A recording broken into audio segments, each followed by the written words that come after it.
field. Chad Green taking his warm-ups, and we'll be taking a look right now at the Orioles starting lineup. Third baseman Manny Machado leads off. He had 2 homers yesterday. Hyun-Soo Kim is in left field. He'll bat second. Batting third, playing right field, Mark Trumbo. Chris Davis at first base will clean up. The number 5 hitter, second baseman Jonathan Scope. Pedro Alvarez, the DH, will hit 6th. Batting 7th and catching, Matt Wieters. J.J. Hardy at shortstop will bat 8th. And batting 9th, just called up today, center fielder Julio Bourbon. And that lineup is going to face Chad Green. Green, 10 games, 6 starts. This is his 7th. 2-3, 3.66. The numbers are good. 45 strikeouts in 39 and a third innings pitched, just 37 hits. Let's check out the pitcher scouting report brought to you by your Tri-Honda dealers. I'm just going to mark this one off, Michael, because you just took it from me. I didn't even know. I'm sorry. Tough luck loss, no doubt about it. He threw the ball really well in Anaheim, gave up a run, but the Yankees were shut out. 45 Ks in 39 innings, which is top 15% in all of the AL. The pitcher's over 30 innings, and the rotation, we talked about it last night, still on a roll. After Cessa's solid game last night, Yankee starters have a 2-point ERA over the last 7 games. Well, the Yankees took the first game of this 3-game set. They've got to jump over a lot of teams to get into the wild card spot. And this is the defense presented by Geico. Gardner, Ellsbury, and Hicks. That's left to right in the outfield. In the infield, Torreyes gets another start at third as Joe Girardi rides on hand. Gregorius Castro Teixeira, Sanchez behind the plate. Chad Green is on the mound. All right, the Orioles are 70 and 58, and Manny Machado is ready. So is Green. Let's do it here in the Bronx. First pitch way outside off the glove of Sanchez.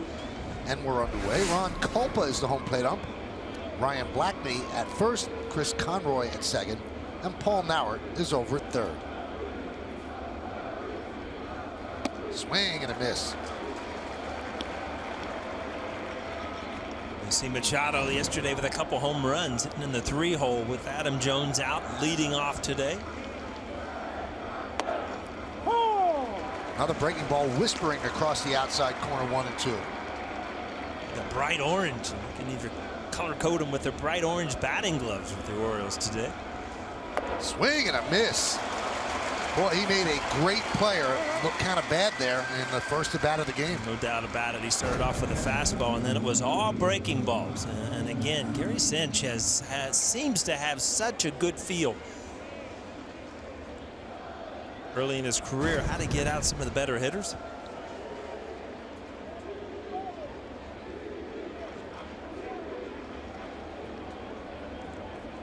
Here's Kim, and he grounds one past diving Didi, and there's a base hit. With the shift on, that's why that was a hit. So Kim picks up a 1-out single. Well, you talk about just serving one over to the left side. Look at this swing. He just kind of aimed it over there, just out of his reach. It's a problem when you do shift and you're in so close. It's almost like infield in on the left side. So many balls are going to get through over there.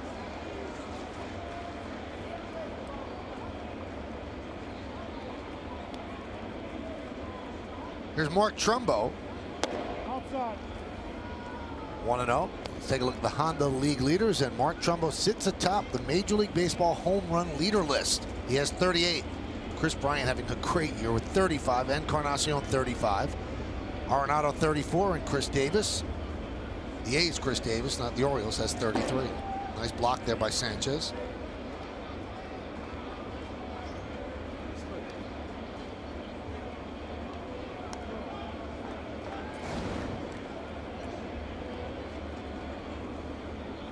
Mark Trumbo, I saw him down in the cage today. Tough night last night offensively. Even when you're leading the league in home runs. Popped up. Sanchez runs out of room just over the screen. You have those frustrating nights where you come to the ballpark and you feel like there's a lot of work to be done. A lot of guys don't hit in day games, but he was down in the cage. And you love to see the heart of your order, the veteran players.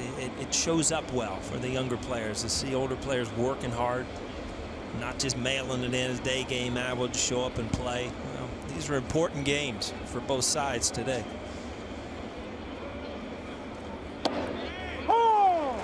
Well, Trumbo's 30 years old. Originally an 18th round pick by the Angels in 2004. What a trade by the Orioles. They traded Steve Clevenger to Seattle to get him in December of 2015. And he'll be a free agent at the end of the year. He's certainly making a case to get a big contract with these home runs. 2-2. Missed outside, 3-2. Chad Green going with a lot of those sliders off the plate. See Chris Davis, who did sign the big free agent contract with the Orioles, and much like Nelson Cruz, where they didn't bring him back. I mean, is Trumbo going to be another one of those guys that have a great year for the Orioles?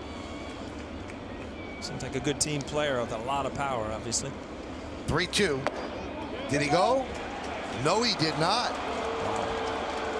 So Blackney said he held up. Girardi can't believe it. I kind of don't blame him. Yeah, this is a big call here, too. Now you've got 2 runners on, 1 out. And you're going to see these wrists probably. Well, it was. I'll tell you what, it looked worse than that. Yes. I don't know. I think he went. Again, it's a big break for the Orioles. Now you got something going. Chad Green gave up a run in Anaheim. The Yankees didn't score him any, so back in trouble here in the first inning. One of the big boppers up here for the Orioles. I agree with you, though, Paul. He is really just featuring breaking balls. Usually you start off throwing the fastball, and then you'll incorporate the breaking ball later.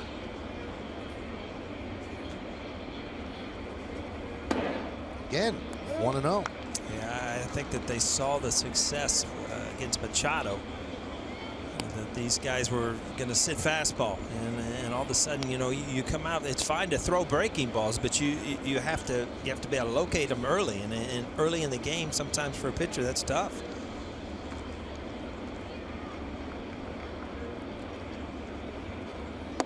Pretty benign rally if you look at it. Kim reached on essentially a shift hit, and then Trumbo looked like he went around, but they said he held up, so it's first and second, though. It all counts nonetheless. 1 man out. Yeah, these are the situations you don't want to be in against Chris Davis, where you have to throw a strike somewhere in the strike zone, and this is where he got away with one there. And this is where he really preys on pitching. I mean, he's a guy that can work the count, get in a spot, look for a pitch, and if he hits it, there's no coming back. This is another slider, just kind of hung right there.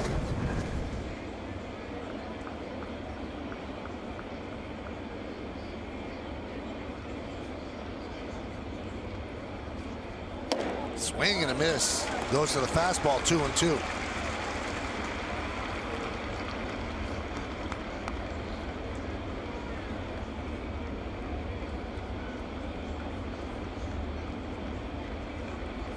Just underway here at the stadium. First and second. 1 man out. 2-2 count on the cleanup hitter, Chris Davis. And that got Davis, so the bases will be loaded. Paul mentioned that these games mean a lot. We'll take a look at the wild card standings presented by Mazda Driving Matters. So it's tightening up. The Yankees just 3.5 games out of a wild card spot. For the first time all year, they're 5 games over 500, and that is a high water mark for them. So they're a half game behind the Astros and the Royals, and right now chasing the Orioles. So another win could make it 2.5. You talk about this rally. I mean, Chris Davis, you fought back to get to 3-2, and if you feel like you make a good pitch, you know, he's a strikeout candidate. And Trumbo, you know, it's kind of if he went, but all of a sudden 2 missed pitches. Now you've got bases loaded and a good solid hitter up, Jonathan Schoop. Schoop, 20 home runs, 68 ribbies. Last night he was 1 for 4 with an RBI single in the 9th. And the pitch. Swing and a miss. Again, the breaking ball. Oh.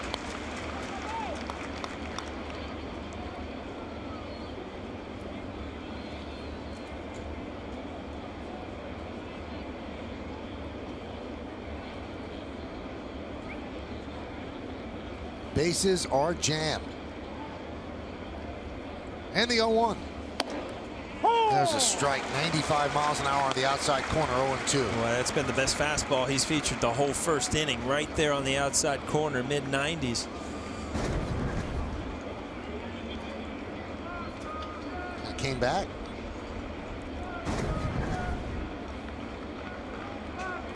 The 0-2. Swing and a miss. Chased a fastball out of the zone. Helped him out. 2 away. Again, you see Sanchez wants it up and out. Just a good feeling after that first pitch. Scope swung at that high pitch while he came back. That's brought to you by Yesmo, by your Mercedes-Benz Tri-State dealer. Big strikeout. But nothing has ended right now. You need that last out to get out of this first inning. So Alvarez a lot yesterday, pulling the ball, looking for the ball inside. He was 1 for 4, had a double, and a big spot early for Chad Green.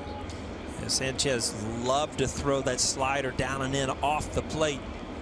Just got to be careful. I mean, you can't leave it over the plate, and you can't get it like you did about Davis and hit him in that back foot. It is right there.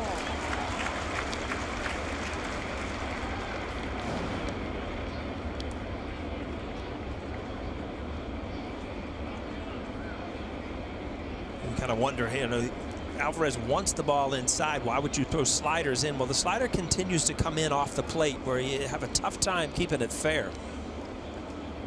Now setting up outside. And the throw to second. Not in time. Sanchez showing off his arm. And Trumbo just got back. Well, I tell you, worth a try. And this was all thought out by the pitch selection. You know, your ball away.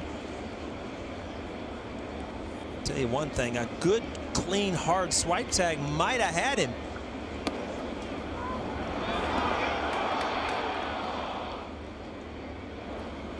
I'll tell you what, that's a bullet down there right on the target.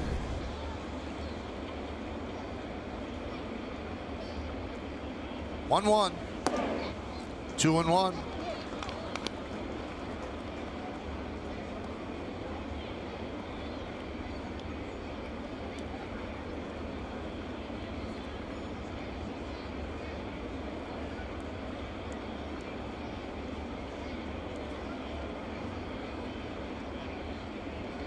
The 2-1. 3-1, and now Green has to make a pitch. That was a tough pitch right there. That was a slider. It had the plate. Might have been down. I think Sanchez kind of jabbed at it down and did not get the call. Wieters is on deck.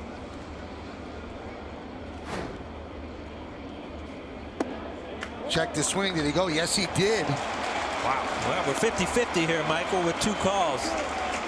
Buck Showalter, obviously, yeah, exactly. I think he agrees with the first one and not the second one. But now you're in a position. Let's take a look at this. I don't know about that one either.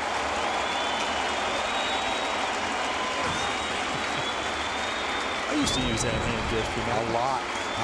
I saw it. Runners will go. 3-2, 2 outs. Swing and a miss. He got him. Can't be too happy now. The Orioles leave the bases loaded. Green strikes out 3.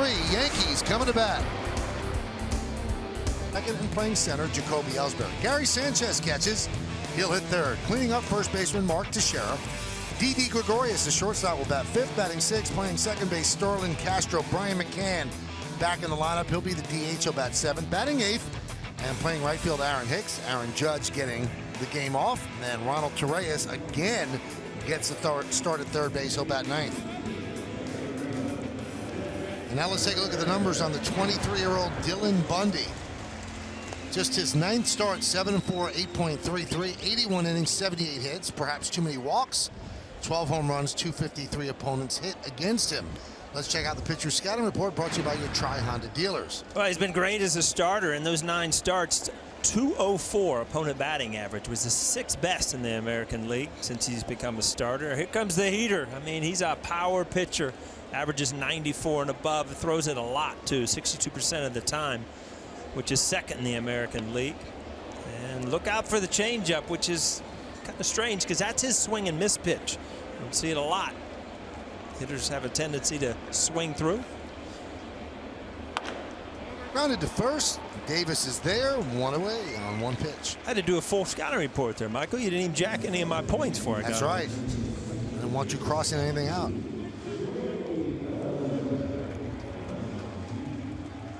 And that'll bring up Jacoby Ellsbury. Bundy was the 4th overall pick in the first round in 2011. Picked ahead of him, Garrett Cole of the Pirates, Dan Holtzen of the Mariners, and Trevor Bauer of the Diamondbacks. So 3 pitchers went ahead of Dylan Bundy. Was talking to Jim Palmer before the game. And he was telling me a story about one of the top, I forget his name, with one of the top rated scouts with Baltimore. Right. And he told Jim Palmer in spring training that Dylan Bundy was out of the top 2 pitchers he ever saw. There's Jim Palmer there on the left, Hall of Fame pitcher. The other one, high school pitcher, he said one of the top 2 he's ever seen. The other one was Dwight Gooden. Wow. So good things to say. Obviously he went through some arm trouble, but he's back and throwing hard.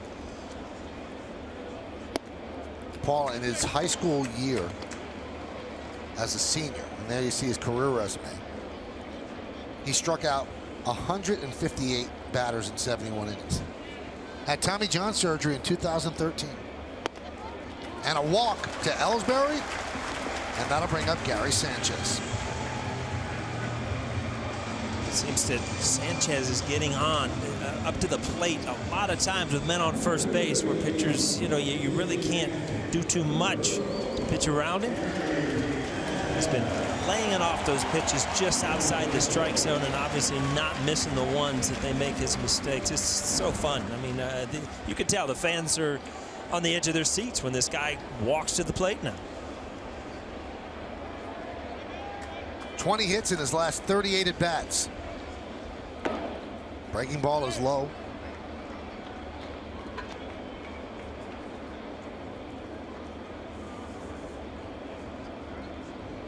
In August, he has the 2nd highest average in baseball to the Rockies' DJ LeMahieu with 461.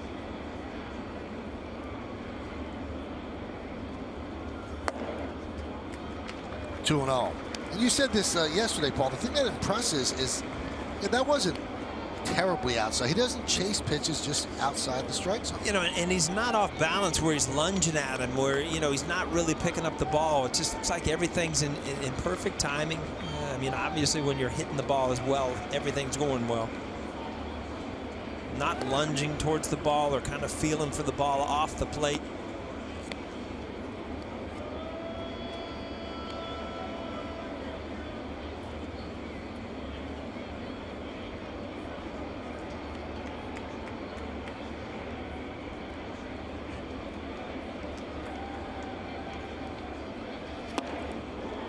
Goes off speed. Sanchez way out in front. 2-1.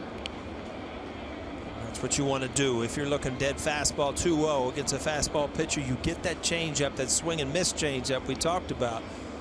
The last thing you want to do is just hit that off the end of the bat and put it in play. You know, a strike's a strike. Now you're still back in the count. Outside. 3-1.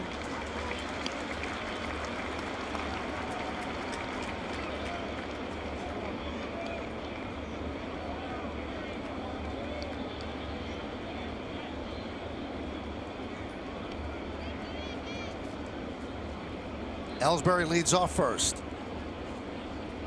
1 out. The 3-1 pitch. There's a strike. 3-2. It was interesting. Ellsbury, you know, you think guys base stealer 3-1. You want Sanchez to be able to swing the bat. They did not put him in motion. You know, if he steals second there, you know, you don't know what they're going to do with Sanchez. You want him to have the bat in his hand. Runner goes. Wow, what a good take. 3-2 changeup. Did not offer at it. Just a great at bat. Well, let's check out the Orioles defense presented by Geico. You've got Kim in left, Bourbon in center, and Trumbo over in right. In the infield, it's Machado, Hardy, Scope, and Davis third to first. Wieters is behind the plate, and we told you all about Dylan Bundy on the mound. He's got a little bit of a jam here in the bottom of the first. Chad Green had a jam in the top of the first and worked out of it. Here's Mark Teixeira.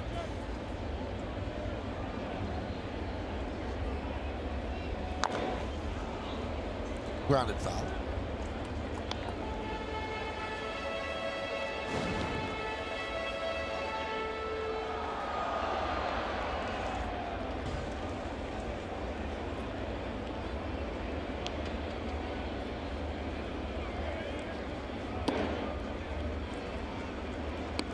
1-1. Mark Teixeira yesterday with a big home run. Sanchez got on a big home run out of the right center. You just hope and kind of hold your breath that that might be the start of something for him.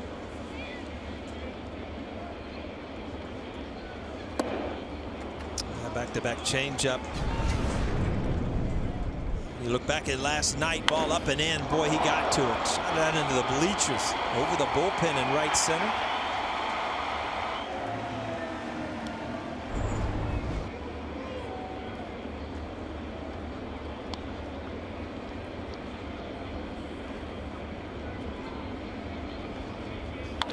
That one is drilled to right field. That is going to be one up against the wall. Ellsbury scores easily.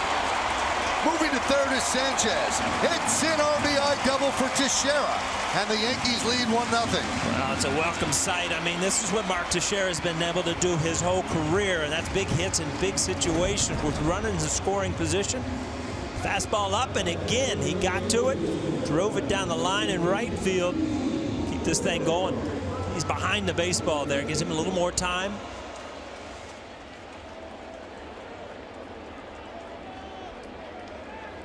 I'll tell you what, after that beating last night, the last thing you want to do if you're an Orioles is to climb out of a hole again. And right now the Yankees, they're putting together good at bats. The guy that's hit well with runners for scoring position walking to the plate, Ndidi. Second and third, one out. Gregorius swings and misses at a fastball. Orioles back at short and second. So a ground ball would give the Yankees a 2-0 lead, at least to those two positions. First and third, they have the option of coming home.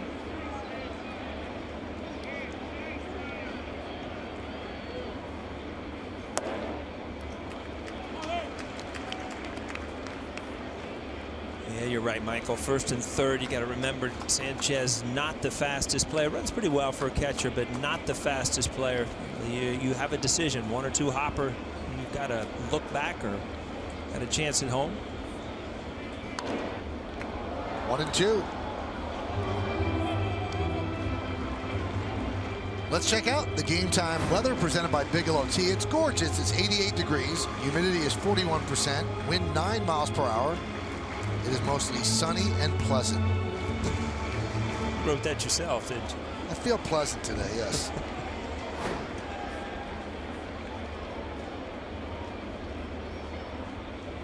One-two. Swing and a miss. He chased the pitch out of the zone for the second out. Wow, that's a good changeup. And again, he'll use that as a strikeout pitch, but he gets there with his good fastball. Watch the movement away on this.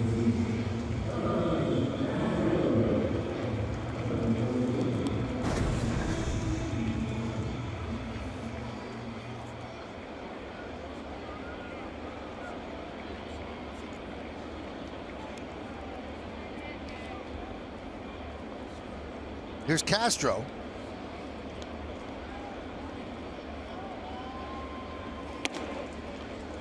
Pitch is high. Sanchez is at third. Teixeira is at second now.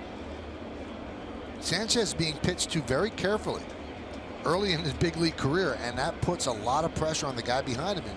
And if Teixeira is going to continue to get hits like that, they'll have to throw more strikes to Sanchez.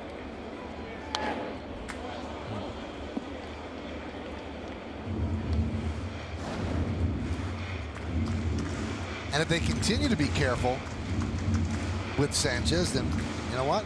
Teixeira's going to have a lot of RBI opportunities. Absolutely. And, you know, you can make a lot of things happen in September in important games if you're Mark Teixeira. He might even change his own mind about retirement. 1-1. 2-1.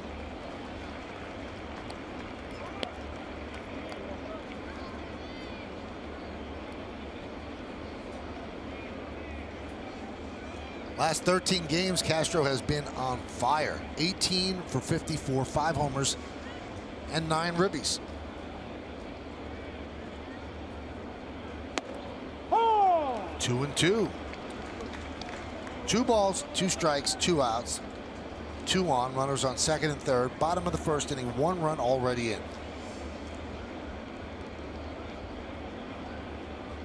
But with that good fastball, but he likes to finish hitters off with the changeup. See what he goes to here. Swing and a miss. Goes to the fastball. So he escapes further damage. 1 run, 1 hit, 2 walks, and 2 men left. An eventful first. It's 1-0 Yankees. Essentially playing 2 months in the big leagues. But he's not going to win the Rookie of the Year because Michael Fulmer of the Tigers is a rookie. He's a couple of innings away from qualifying for the best ERA in the American League and will probably finish in the top 3 in Cy Young voting. So I think Fulmer's going to get the American League Rookie of the Year. But here's what's really interesting. Paul and I were listening to James Smythe tell us this, who does all our information up here. You could actually win the Rookie of the Year 2 years in a row. So the cutoff for being considered a rookie is 130 at bats or 50 innings pitched.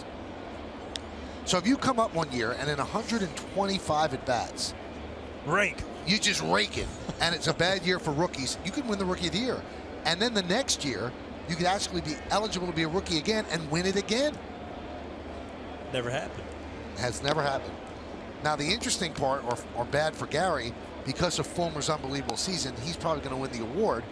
And if Gary gets over 130 at bats, and I think he's over 75 right now, he's not going to be considered a rookie next year to possibly win the award. Now, no one's ever won the Rookie of the Year 2 years in a row, but remember Greg Jeffries, highly touted with the Mets?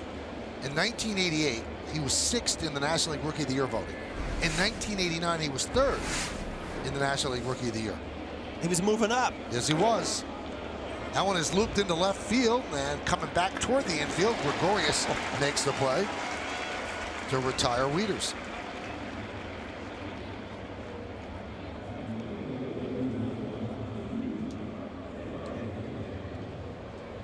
And Chad Green starting to establish the fastball a little bit more. Jamming Wieters there. Good bounce back inning right here after getting through that first inning without giving up anything. A lot of trouble. Here's J.J. Hardy, and there's a strike.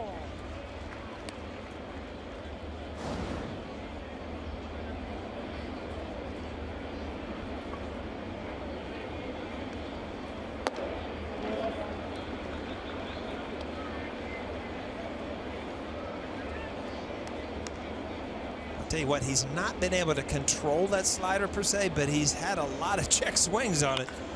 That one is drilled in the left center field. That is going to be a base hit. It splits the outfielders and it goes to the wall. Played out there by Gardner, and Hardy has himself a double. Every once in a while, I think as a pitcher and a catcher, you try to trick a hitter. I mean, you just had a kind of a check swing on a slider, and you kind of trick him with a fastball, and Hardy's ready.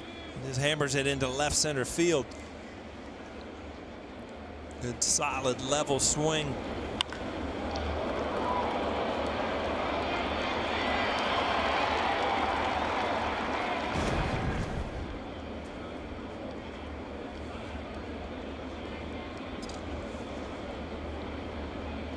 Here's Julio Bourbon. With the injury to Adam Jones, they called him up today because they really didn't have a legitimate center fielder to back up on the roster. They used Reimold in center field yesterday. He made an error in that Yankees big inning in the second. Jones not hurt enough to go on the DL, but not able enough to play today.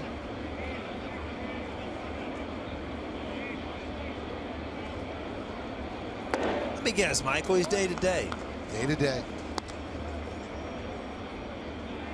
Now the Orioles are doing something with the roster move by bringing up Bourbon and keeping Adam Jones active. They're doing something a lot of teams used to do, but it hasn't been done in years. They're carrying just 6 pitchers in the bullpen. And there are teams that carry 8 pitchers, sometimes 9 pitchers in the bullpen. But they have 3 lefties and 3 righties going into the game tonight. Well, I bet there's a reason going on in the head right there. Buck Showalter will tell you why. There's perfect balance, 3-3. 2-1. 3-1. Green throwing a lot of pitches early here.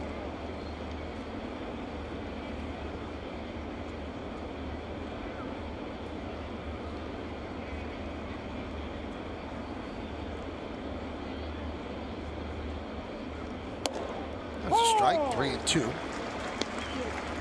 He's been able to spot that fastball when he needs to. He's having trouble throwing that slider for strikes. He's had, like I said, a few check swings where he's got the call, but big pitch right here.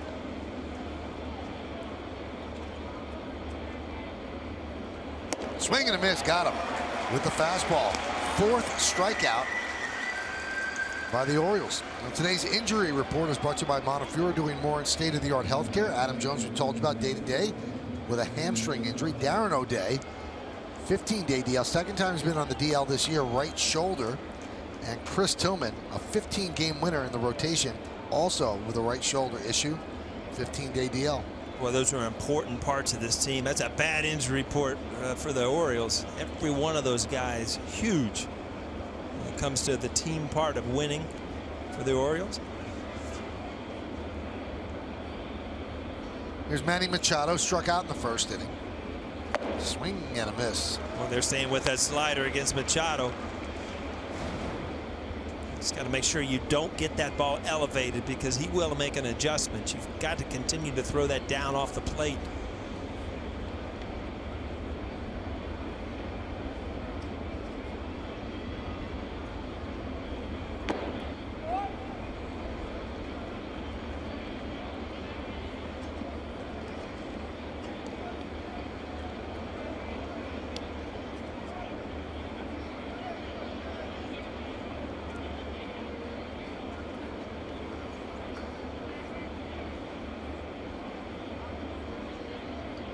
One. Grounded to 3rd. Torreyes is there. And he gets Machado, and that will do it here in the 2nd. No run to hit. Rotation hold up. 4.97, which is the 5th worst in baseball. It's hard to go down a pennant drive with tough starting pitching, especially with Tillman now out. We talked about historically, they don't steal a lot of bases. I'll tell you one thing, the whole team has 15 stolen bases this season. Billy Hamilton from Cincinnati had 16 in a 10-game stretch. That's a few. There could be the fewest stolen bases since 1972, when the Tigers had 17. It is pretty amazing, and it makes sense. So they have 3 guys who have over 30 home runs. They play in a ballpark that yields home runs. Why would you give away outs on the bases? And Earl Weaver, the Hall of Fame manager of the Orioles, always thought of as a guy who sat back and waited for a 3-run home run. Showalter's had teams that run. The Arizona Diamondbacks ran. So he manages according to the talent that's on his roster. This is a home run hitting team, and it's kind of foolish to give up outs. Yeah, you can't force things you don't have. If you don't have a ton of team speed, you don't steal. But, you know, if you do hit home runs, and it is funny, I was going to bring that up, Earl Weaver always waited for the 3-run homer. Popped up. Davis makes the play to retire McCann. Well, that was interesting, seeing Buck on the phone there and then slamming it shut. Wonder who he's talking to, what upset him. Nobody up in the bullpen, but take a look at this. Bam. That's not a happy look. The phone he was on was the replay phone.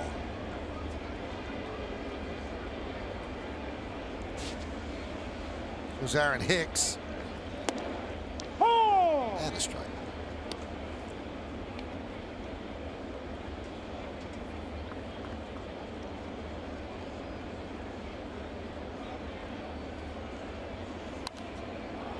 Oh, 2 on Hicks.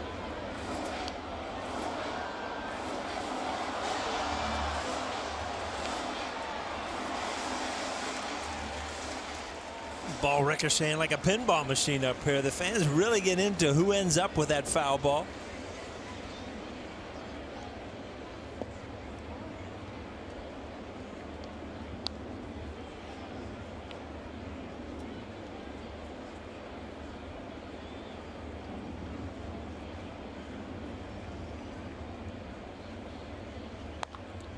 You know, some players are kind of bred to be baseball players, and Dylan Bundy, one of those guys. As a teenager, he used to flip truck tires. He threw 75-pound sandbags over his shoulder pushed wheelbarrows full of dirt around the family's 15-acre plot and refilled them purely for exercise. Sounds like a movie script, right? He played 300-foot long toss 3 times a week. He gulped barley and broccoli shakes and munched on homemade granola bars. He would not have hamburgers and allowed himself to eat a fatty food once every other Sunday. Wow. Another swing and miss on the changeup. That doesn't sound like the Oklahoma diet, does it? No, I mean, that's like steer country or something, isn't it? I watched TV as a teenager. Yeah, exactly. Gilligan's Island, I Dream of Jeannie. Just think of the things he missed. Wow. He did 500-pound squats in his home gym, studied nutrition and anatomy on his own. High school junior in 2010, he threw 181 pitches over 2 games on the same day.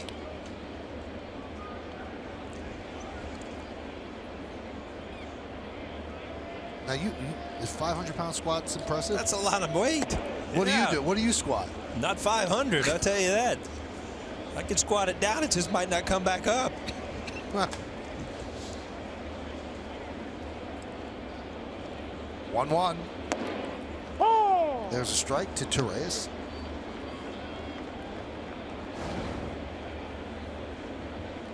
Sounds like he grew up like a Nolan Ryan, Roger Clemens type. It's just, he's going to power his way.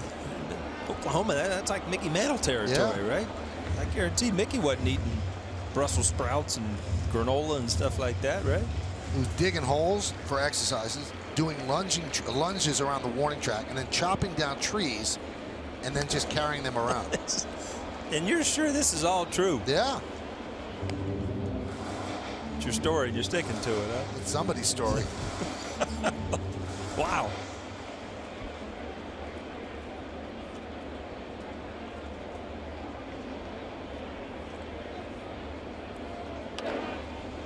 That one is looped to shallow right, and another base hit for Torres.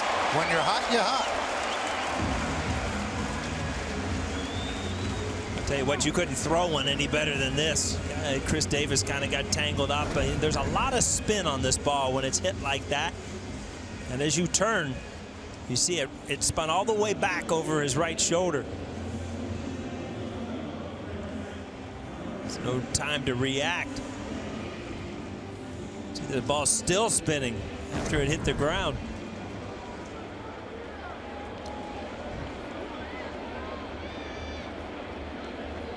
It's not a fair wrestling match if we go at it right there, huh? No. Well, Torres is wiry. He better have some good moves. There's Brett Gardner. And a strike. Yeah, they're back there just taking pictures right behind home plate, huh? Did you see that? No, I didn't. Yeah, just island right behind home plate, right behind Brett Gardner, in between a pitch.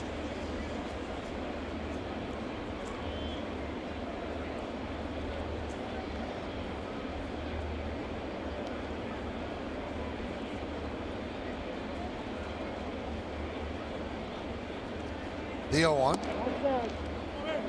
And the umpire, Ron Culpase, outside.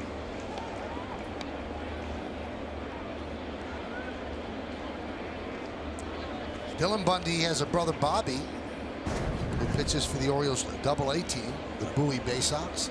Look at that. That's like the best background you could possibly have in Yankee Stadium. Right there with home plate. Swing and a miss. And boy, well, I tell you what, that swing and miss changeup we talked about. You haven't seen that ball has not been put in play, I don't think, yet. Just a lot of movement. He really cuts across it. He gets movement away to lefties.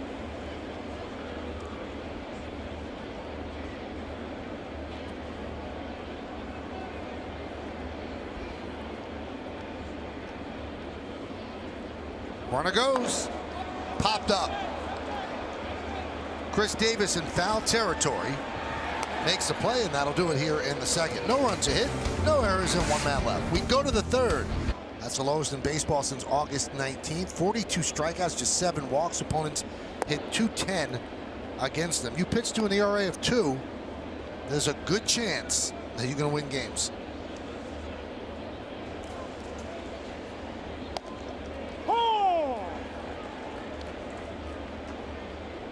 Now they've somewhat modified the shift against Kim as they've kept Torreyes on the left side.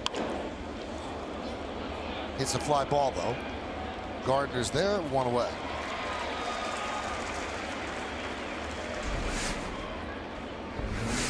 If you're Joe Girardi, Larry Rothschild, you're looking for a quick pitch inning for Green. He struggled the first 2 innings, and you see 46 pitches to this point. Would only help him to get through an inning, 6, 7 pitches.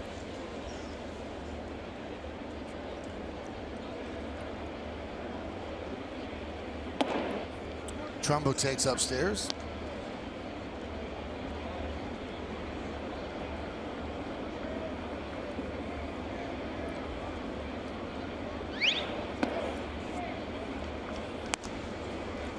Trumbo leads the majors with 38 home runs. Last year, Chris Davis led the majors with 47 home runs. And in 2014, Cruz did with 40 home runs. And the Orioles could be the first team in Major League history to have a different player lead the major leagues in home runs in 3 straight seasons.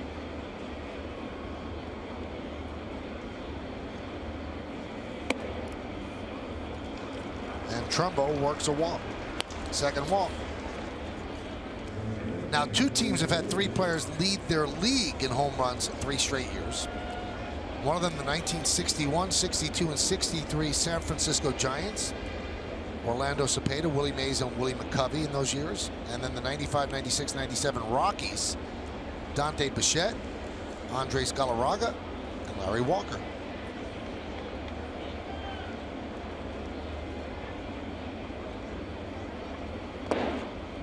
Now Dante Bichette's son is in the Yankee minor league system. And Joe Girardi used to be a teammate of Dante Bichette with the Rockies. And Joe's son is named after Dante Bichette, Dante Girardi. Bringing it all together. All together.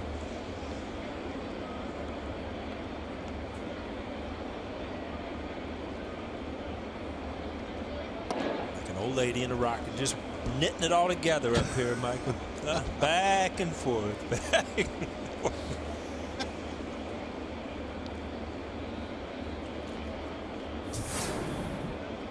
.52 pitches and the ball strike ratio not very good, 27-25.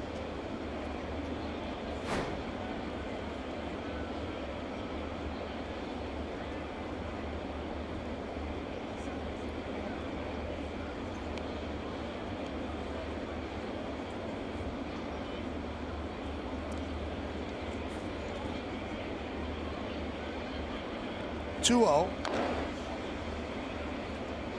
2-1. Hit by a pitch in the first inning.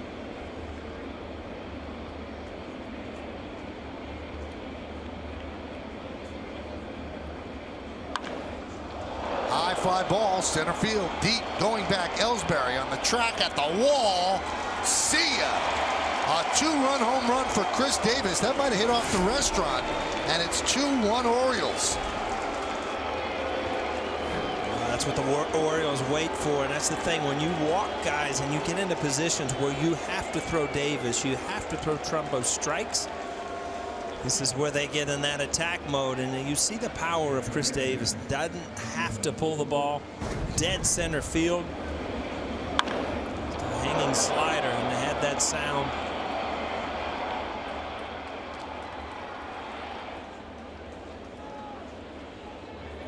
That bang off the window? I don't think this is a high 420-foot fly ball.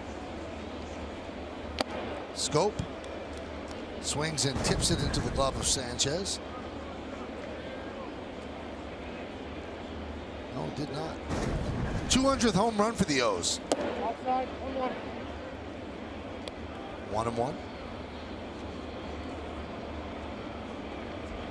Well, you mentioned, Paul, Green is flirting with trouble. He's throwing an inordinate amount of breaking balls, and no matter how good you are, you're going to hang a breaking ball, and this is a home run hitting team. That's exactly what he did there. It seems like he's shying away from the fastball all game.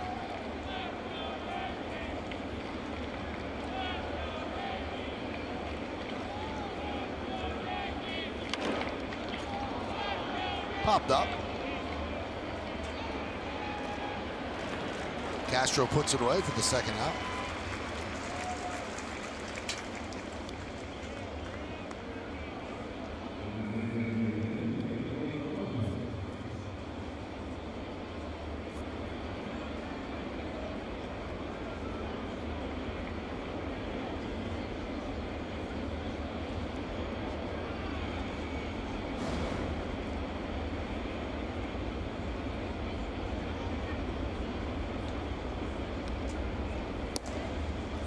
Alvarez takes outside. A very deliberate, slowly paced game. That one is looped in the right center and going to dunk in there for a base hit in front of Ellsbury.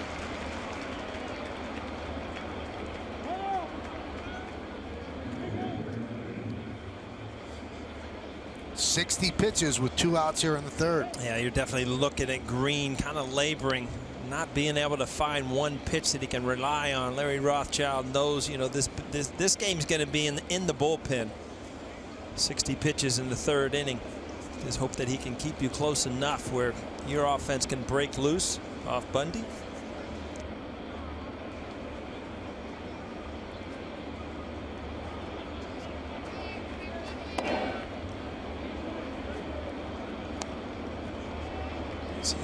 He usually has really got good pinpoint control the last couple outings with that fastball. He's getting a lot of tail on it and not being able to really locate it.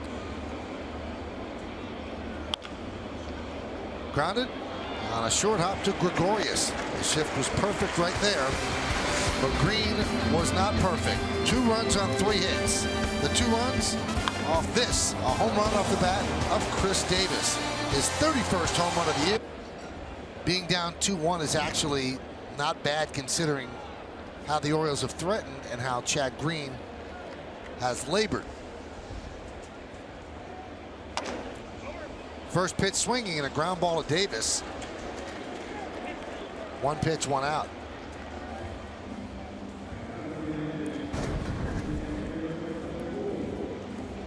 Davis is very versatile. He's a very good first baseman. He can play third. He can also play the outfield. One thing, he can hit long fly balls that end up home runs too.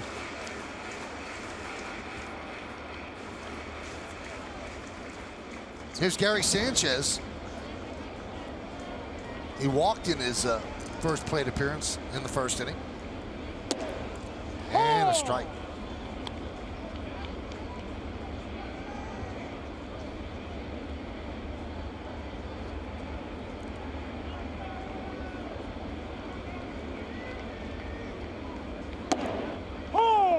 A breaking ball in there at 77 miles an hour, 0-2.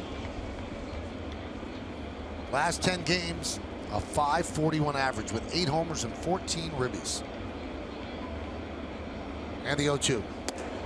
Did he hold up? No, he did not. Sanchez down on strikes. You don't see this a lot, and this was just good pitching. Good fastball, good curveball, and then a fastball up out of the strike zone. I don't know about this, Michael. It's kind of like flipping a coin on these check swings today.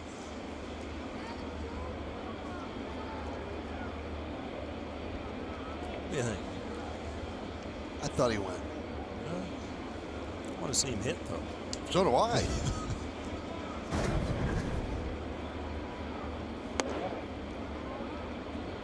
I'll tell you what, that's got to be an awfully tough play to call because it looks different in yes mode.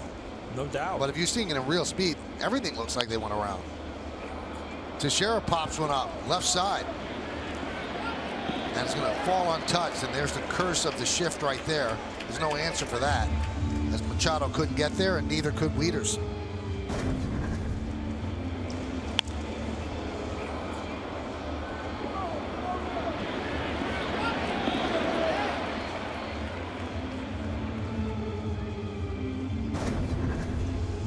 Well, you don't see that much at Yankee Stadium. You see it in Oakland sometimes with the big foul territory, but just a ball falling almost in the coach's box because of the shift.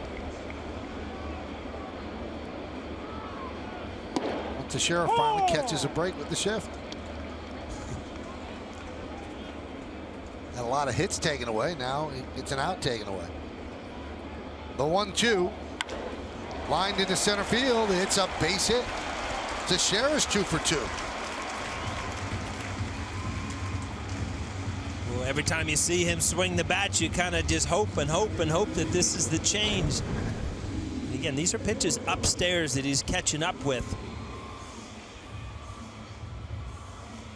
See the front half kind of out of there, but his hands kind of stayed back behind the ball, and he stayed on top of it. If you pop this ball up, it's nothing but a fly out.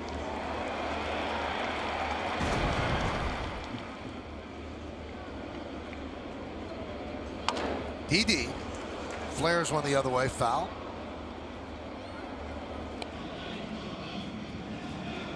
Again, there's a changeup all off the end of the bat. Ends up like, I mean, just a severe just sink away.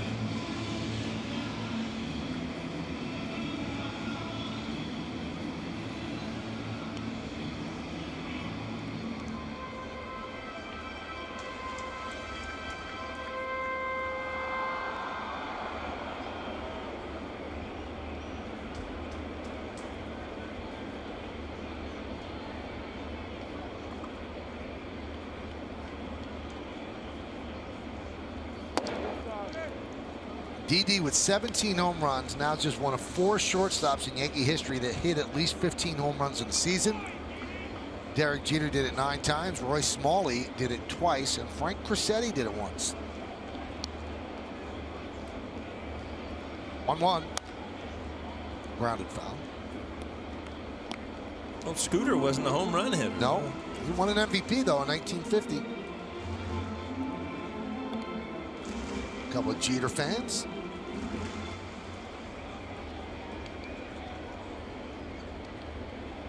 Number 2 happened to be Frank Crissetti's number as well. 1-2. Grounded off the glove of a diving Davis, and that's going to be a base hit.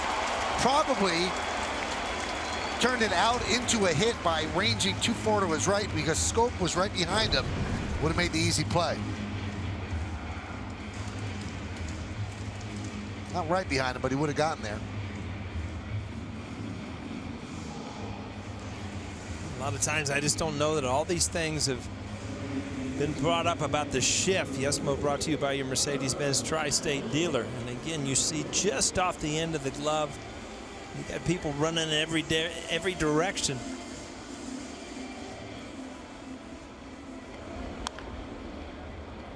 Scope's there, right? Yeah.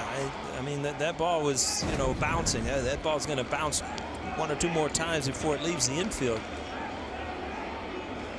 Here's Castro. There's a strike. Well, Bundy seems to have really settled down, so these are the situations now the Yankee offense are going to realize, you know, you've got to come through. You've got to try to get the lead because they have Brock and Britton we talked about last night in that bullpen at the end of the game. 75 miles an hour for a strike. He pitches older than 23, don't you think? He's really, and we talked about his fastball, we've talked about his changeup, and he has mixed that slow curve early in the count. No strikeouts with it, but he uses it early in the count for a get-me-over pitch. That one is looped into right field. It's a base hit. Teixeira rounds third. He's coming home. He will make it. Moving to third is Didi. It's an RBI single for Castro, and the Yankees have tied the score at 2. I love to see Castro hit in situations because he doesn't try to pull the ball all the time. But ball up in the strike zone, but see how everything stays closed, and he drives it over there because he's just trying to drive a run in. Just a good piece of hitting. Very important that Teixeira scores quick here because there was actually a play at third base. See how he does not just come off of that ball. He stays through it. Big hit for the Yankees.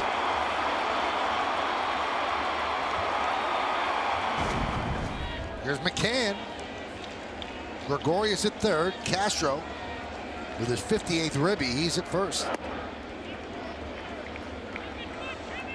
Last couple of games, the Yankees 9 for 14 in these situations, and they're 2 for 4 today.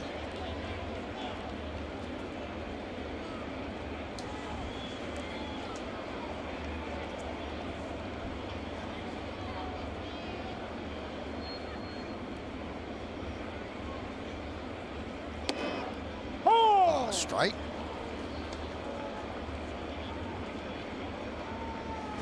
The guy that you hope this has one last little hot streak for the Yankees' sake, as you know, you worry about Teixeira if this can continue. And boy, if McCann could get hot here too, it would add so much more run production to this lineup.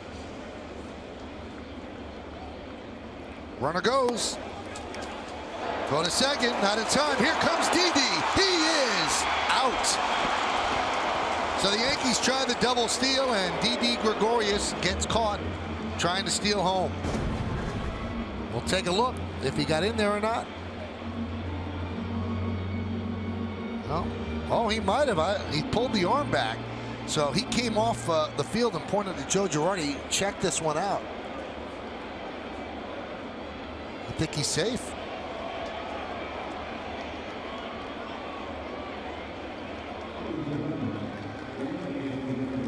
Well, the Yankees are going to challenge that.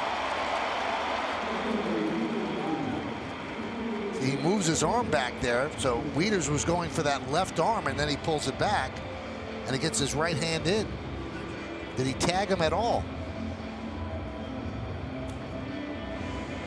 I'm not going to early call, Michael, because we had a call last night that went against us. But I tell you what, from here, Didi did a good job of pulling that arm back and reaching over. It looks like he got to the home plate before. Well, you hear the cheers from the crowd as the fans are watching it on the big board in center field.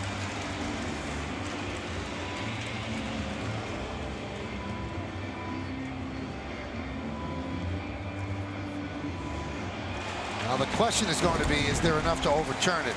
The call on the field is out.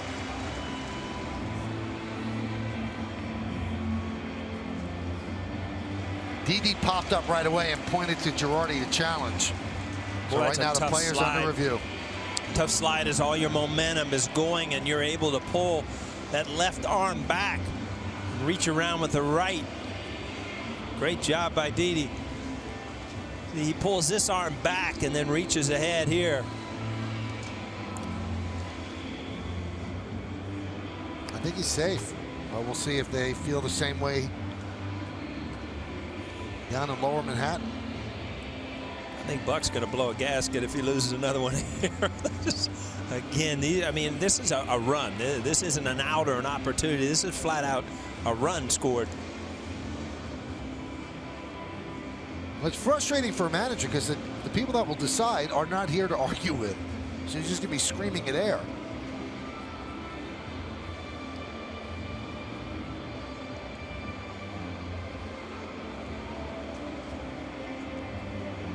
Buck's checking with his replay guy.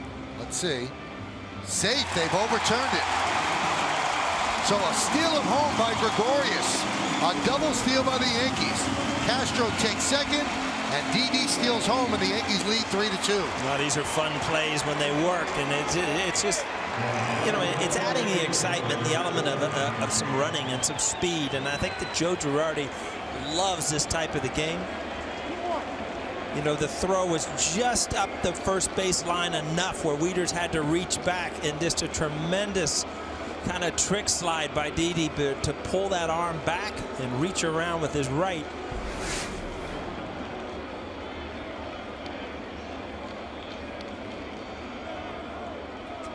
Two 2-1. 2-2 on McCann.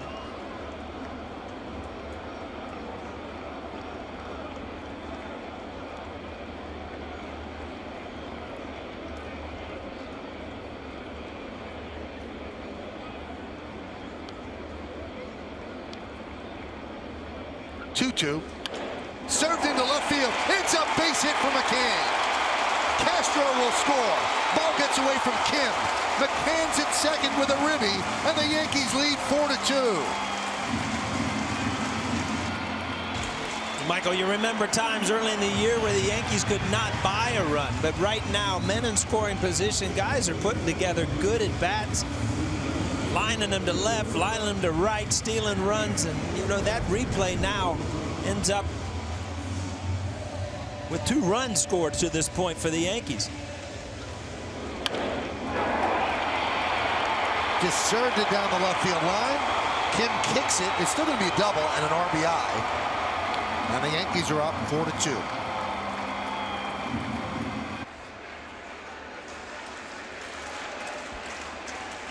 That's off the plate. He went to get it and picked up a ribby. His 49th of the year.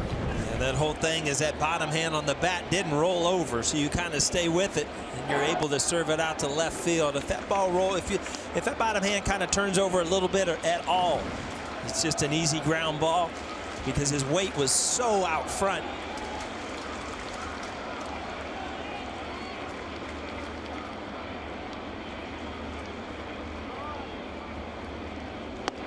Now, one thing we should mention, the Castro RBI single gave him 58 ribbies. He now leads the team in runs batted in, breaking a tie with his double play combo mate, Didi Gregorius. And, you know, Castro, you talk about times last night where, you know, there's nothing. It was 12-2. Sometimes he gives away at bats. I think he's a much better hitter with men in scoring position. Pretty much hits it where it's pitched. 3-0 to Hicks. Well, this all has to be a bit unnerving for a pitcher. You think you got the final out at home plate, and it's been a frustrating inning with the ball off the glove of Chris Davis.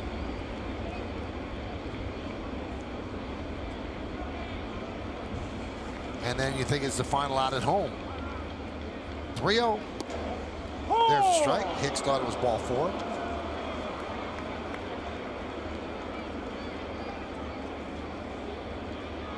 Now, I said that the 59 or the 58 is high on the team. That's for players on the team. Carlos Beltran, 64, still counts as the team high.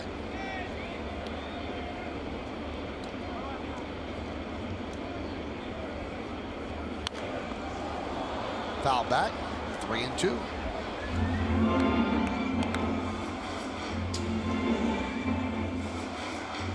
Tell you what, if you're Hicks, you can't ask for anything more than that. A 3-1 fastball right there. And sometimes as a hitter, you just try to do a little bit too much with it. It's a ball you've got to hit hard, put it in play. I mean, look at this. As a hitter, you dream about these pitches just right there.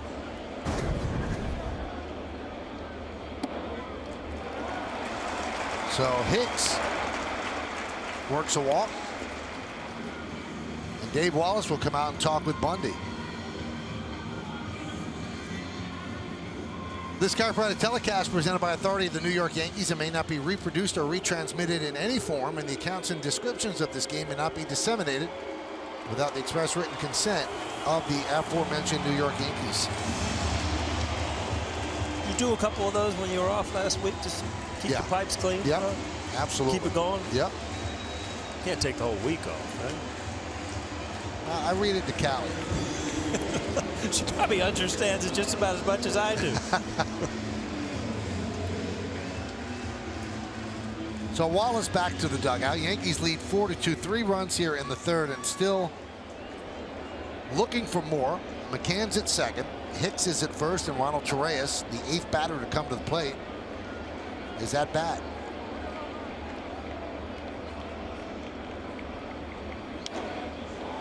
Swings at the first pitch and lofts it to left field. Kim puts it away, and that will do it. Well, the Yankee bats come alive. Mark Teixeira starts it, then Didi, then Castro, and then a replay challenge. And then the Yankees lead by a score of 4-2. Now we go to the 4th inning. Audi scoreboard. Yankees up by a score of 4-2. J.J. Hardy leads off against Chad Green, and there's a strike.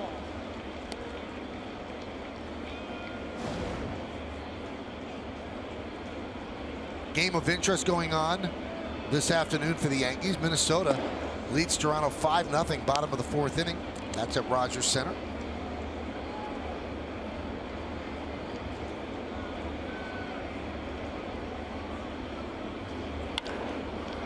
Fly ball, center field. Ellsbury puts it away, 1 down.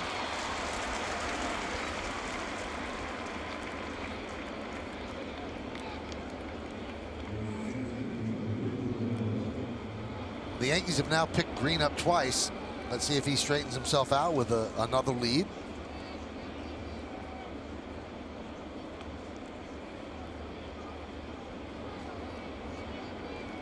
After his high wire act in the top of the first, they got a run in the bottom of the first. Then after the Chris Davis 2-run home run in the third, they score 3 in the bottom of the third, so he's up 4-2.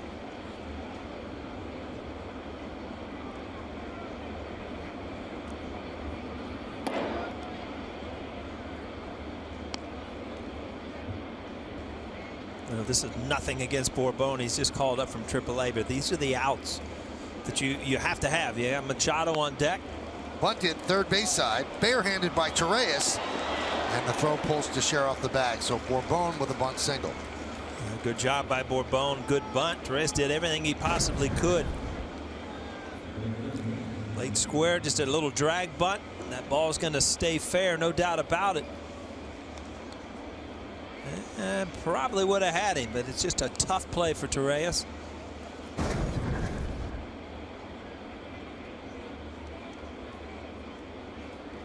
So here's Machado. He is 0 for 2, struck out and grounded to third. Yankees have 6 hits, and the Orioles now 5 with their Bourbon bunt single. Let's check out the Jeep Hitter Scanner report. Paul, tell us everything we need to know about Machado. Well, is he the best? And, you know, arguably he is. You think about Machado and Trout, Donaldson, Altuve, some of the better named players in the league. And his power just keeps on improving. Last night he hit his 30 and 31st home runs. A few years ago he was hitting all doubles. Now back-to-back years with 30. And he's part of this big free agent class, which is going to be hilarious. In 2018, Machado, Bryce Harper, Donaldson, Jose Fernandez, Andrew McCutchen, Adam Jones, Zach Britton. I mean, just a whole bunch of big names could be on that free agent market. Now that list could be whittled down as teams retain their own players, but right now that's what's projected.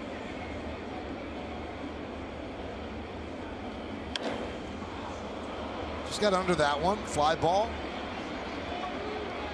Left field. Gardner's there to make the play with the second out. Machado has seen a lot of sliders today down off the plate. He got a good one to hit there, and he just popped it up in his reaction. You could tell immediately his frustration because he was right on it. See, just a hanger. I tell you, as a hitter, you do everything right, and sometimes you just get under the baseball a little bit. Here's Kim. Fouls it away.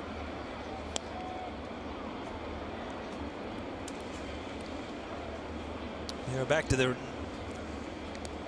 full shift now with Kim. I just wonder when he leads off. Last time he led off. And, you know, you see he will serve it over to left, but later in the inning, it seems like the Yankees will play him a little bit different.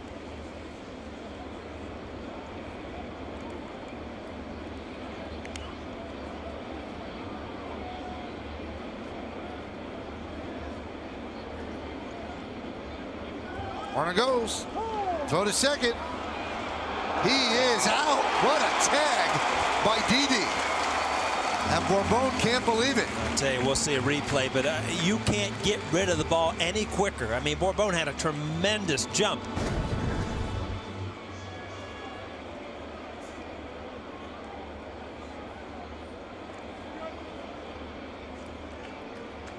A short hop. Looks like he was in there and it got him. Once again, Gary Sanchez erases a runner on the bases. He's out. Yeah, he took his helmet off with him. And thanks to a great tag by Didi, and as Paul said, Sanchez got rid of it quickly to end the inning. He's caught 6 of them. The league average for catchers is 30%. So Gary is at a lusty .667. Well, this is one thing. I mean, you talk about his offense and obviously the type of start he's off to, but this defensive part of the game and calling the game, that's what can show up every single day.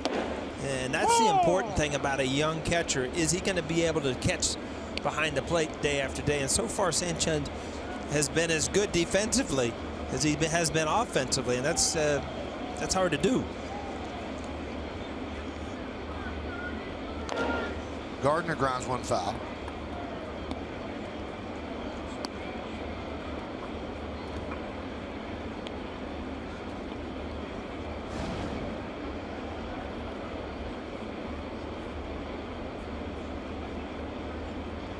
Audi scoreboard, 4-2 Yankees, bottom of the 4th inning. Top of the Yankee order, Gardner, Ellsbury, and Sanchez.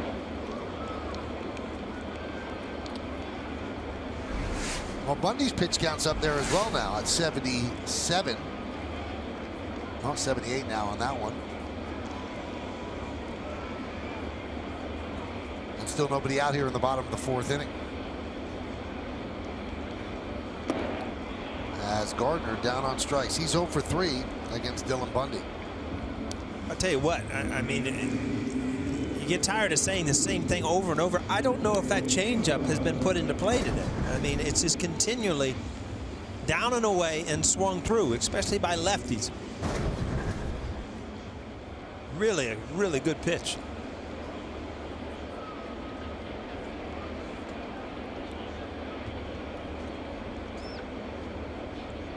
Ellsbury is 0 for 1 with a walk and a run scored. Skies that one to right field. Trumbo there, and we'll put it away for the second out. So everybody come back from the kitchen. Gary Sanchez is coming up. He has walked today and struck out. The strikeout, tried to hold up on a pitch up in the zone. The umpire said he went around. Gonna get things going. Dropped under 400 here. The Williams line. He's thrown him a lot of breaking pitches today. Count 0-1.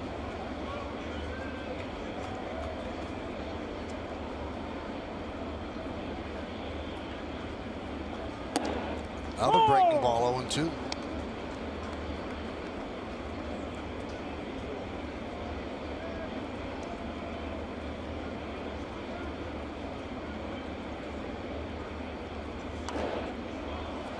Fights out the fastball and fouls it back. Bundy's really pitched him well today. It's the first time you see Sanchez that last swing kind of in a defensive mode. It looks like he's always been in control of the at-bats, where Bundy seems to has controlled him today by just changing pitch sequences. That's the 3rd breaking ball he's seen in this count.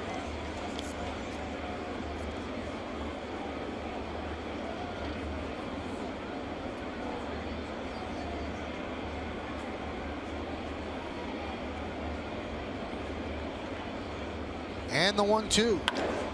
Driven out to right center. That ball is gone. He's done it again. Gary Sanchez goes yard. His 11th home run of the year. This magical month continues, and the Yankees are up 5-2. Well, Buck Shoulders said they want to look at it, make sure none of the fans got it. But I mean, that's the first fastball that he saw in this count, and it's amazing to me. The ball was up and away, all breaking balls, and he went with this pitch. See if fans interfered at all. And a fastball up and away, and he just stays with it. Just hitting the ball where it's pitched. See, it hit the concrete on top, so I don't think there's a challenge there. I'll tell you what, just great at bats. There's something to be said about a young hitter that doesn't panic. You know, when you're with 2 strikes. Bundy had pitched him perfectly to that point, trying to sneak away and get a little fastball. And the curtain call on these fans. I tell you what, Michael, you're right. Come back from the bathroom, come back from the kitchen. Gary Sanchez is on deck.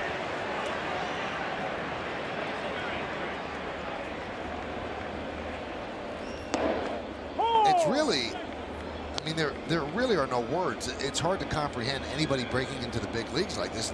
You know, we've given you the stats about Trevor Story and George Scott. This has happened twice before in the history of baseball.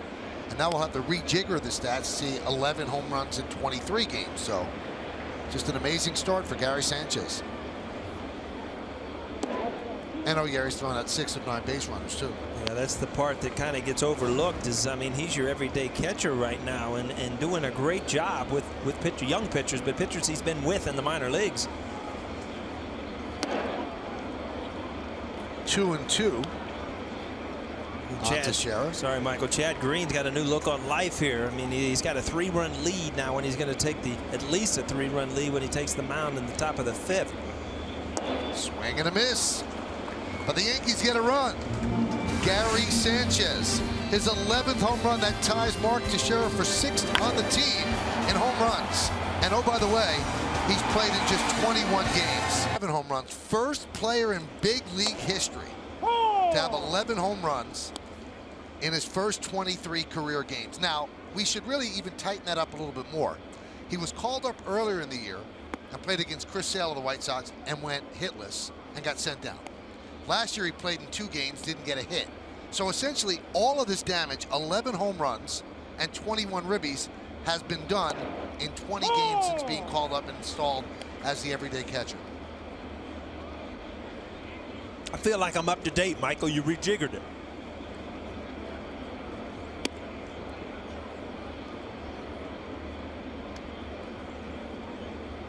You got jiggy with it. I did. Got it all figured out. Cadillac scoreboard, 5-2 Yankees.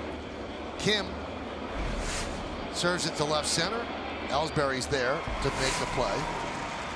Paul, we're kind of all caught up in it because, you know, you're seeing it unfold, but it's really hard to grasp. And this is not the two of us being hyperbolic. It's just he's doing stuff that's never been done in baseball history. And his attitude about it, it's not like, I mean, he's playing the game like he expects to do it. I mean, you see him on the bench, and it's just like saying the right things after the game. I mean, he's not taunting people. He's not running around with one flap down. He's just, you know, he's playing the game of baseball, and it's fun to see a young kid call up here and live up to expectations. Obviously, he's set some big ones right now, but it's, you know, we're out of adjectives up here. I mean, the kid is off to an unbelievable start.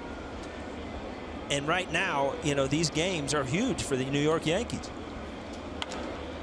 There's a fly ball to deep right field. Going back, Hicks looking up. See ya. Trumbo with his 39th home run of the year. That leads the majors, and the Yankees are now up by a score of 5-3. That's why you come early. You see him in the cage early, trying to get some things worked out after last night. He was a little frustrated, but the ball up in the strike zone. And this ballpark is, on a nice hot day, is just not big enough to right center to hold some of these guys. The ball up in the strike zone, and it's just right there off the bat. This ball's heading to the seats from a big, strong guy. And when he elevates the ball, as does Chris Davis, it's not landing until it gets in the seats. Davis swings and misses. So the 39th home run for Trumbo. He now has 94 runs batted in. Today, 2 walks and a homer for the O's right fielder. You're going to learn a lot about Chad Green today if he can just kind of bull his neck and get these last outs. I mean, if you can give your team a chance to win as a young pitcher when you don't have your great stuff. And then we've seen it with Pineda at times. We saw it with Nova. When they have their great stuff, they were great. But when they didn't have their great stuff, the Yankees weren't in the game. That sounds like a broken bat. Today's pitch count brought to you by the Acura Summer of Performance event. So 85 pitches. And you see the breakdown. He had a really tough first inning where he didn't allow a run. Got 3 strikeouts and threw 25 pitches. So it kind of set the tone for the high pitch count.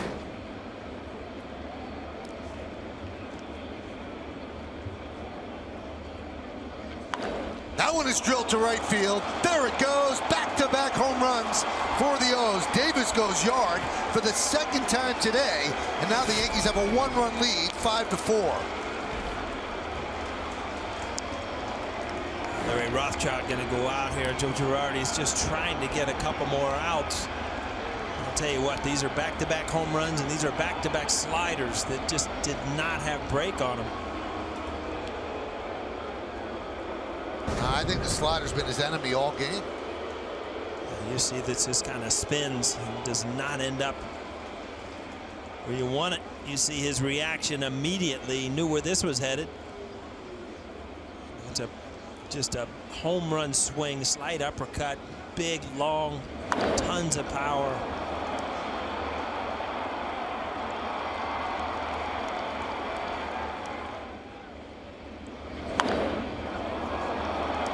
He knew it. Hands to the knees, head down. So Rothschild with a long visit to the mound as the Yankee bullpen getting busy.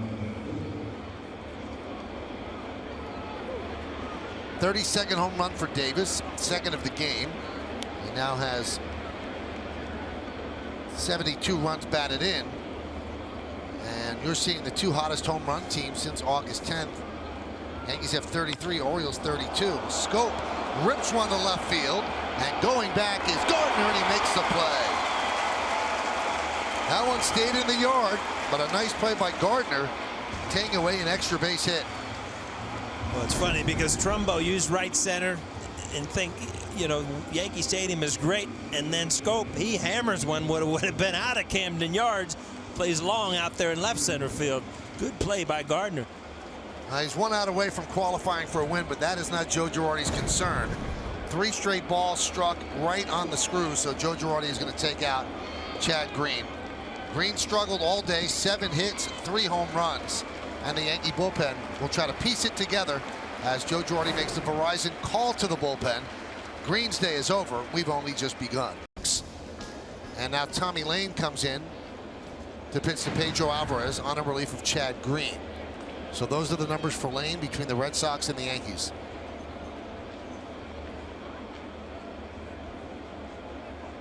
Well, we mentioned yesterday, Paul, yesterday was a laugher.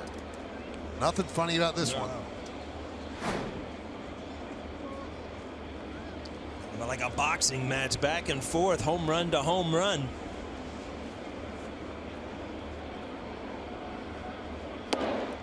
Now, Trumbo and Davis going back-to-back. It's the 16th time the Orioles have had back-to-back home runs this year, the most in Major League Baseball. And it's tied for the second most all-time. The 96 Seattle Mariners did it 18 times. So there's a lot of games left to go for the Orioles to do it again. But Griffey and Martinez were a big part of those, huh? Little Buhner thrown in. Yeah, Jay Buhner was there then, right? And in 96, I think Alex was there. Yeah. Probably popped a few in there too. Yeah.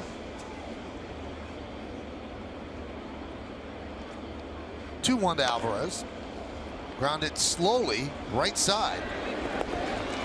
And that will do it as Castro makes the play. But the Orioles pull to within 1 run. First, Trumbo took advantage of the stadium, goes the other way and hits it out. This one goes out anywhere. Davis crushes it. It's 5-4. Yankees halfway through. Those are the numbers on McFarland. Opponent's hitting .326 against him. Just came off a DL stint.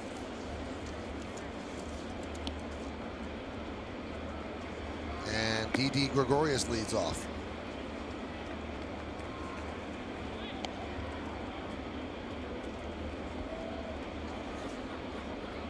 Cadillac scoreboard 5-4 Yanks. He had left knee inflammation and was put on the 15-day DL on June 30th, retroactive to the 29th. And he was reinstated before last night's game. And that clipped Gregorius on the way by, so he will take first. Looks like he got that back elbow. The one that does not have the pad on it. Yeah, right on the forearm, which isn't too bad. It's just if that ball hits the bone on the elbow, that's where it's really bad. Looks like it got a little of the muscle of the forearm, which is never fun, but better spot than the elbow.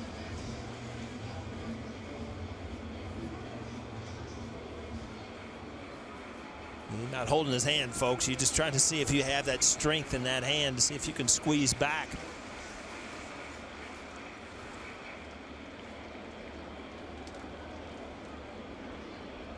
Look at the hand shaking. Yeah, the thumb vibrating. It's nerves in there, and things don't act right for a while.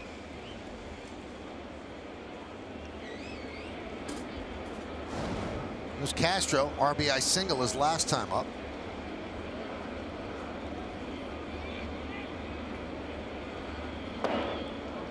One and 0. And Wieters goes out tossed with McFarland. Yeah, nobody up yet, but McFarland yet to hit the strike zone. A couple balls and then a hit by pitch to Didi, and then one not even close. Kind of hard to zero in on something as a hitter until he finds, you find out where he's trying to work, whether it's in or out.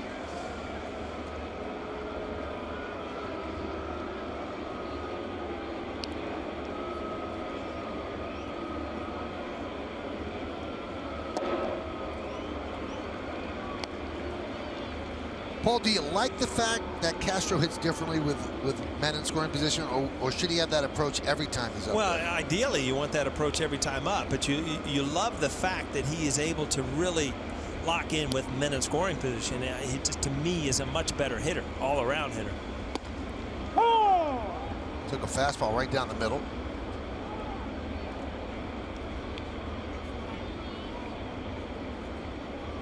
A lot of people say, why do you talk about Castro a lot as hitting? And it's because I really like him as a player. I really like him as a hitter. And I just, if a guy you feel like is pretty much reached his ceiling, you pretty much just watch it and you enjoy them playing. I don't think Castro has reached his ceiling. I think he can become a much better player, and that's just a compliment.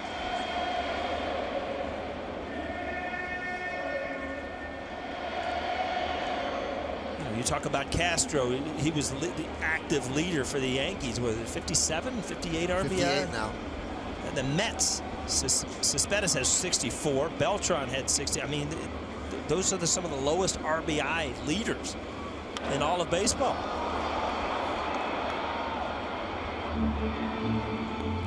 The O's and the Red Sox, put this into perspective, both have 5 guys with 65 plus.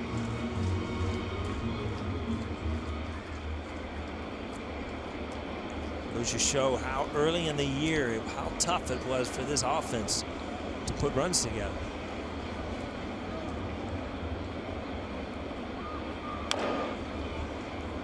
Still 2-2.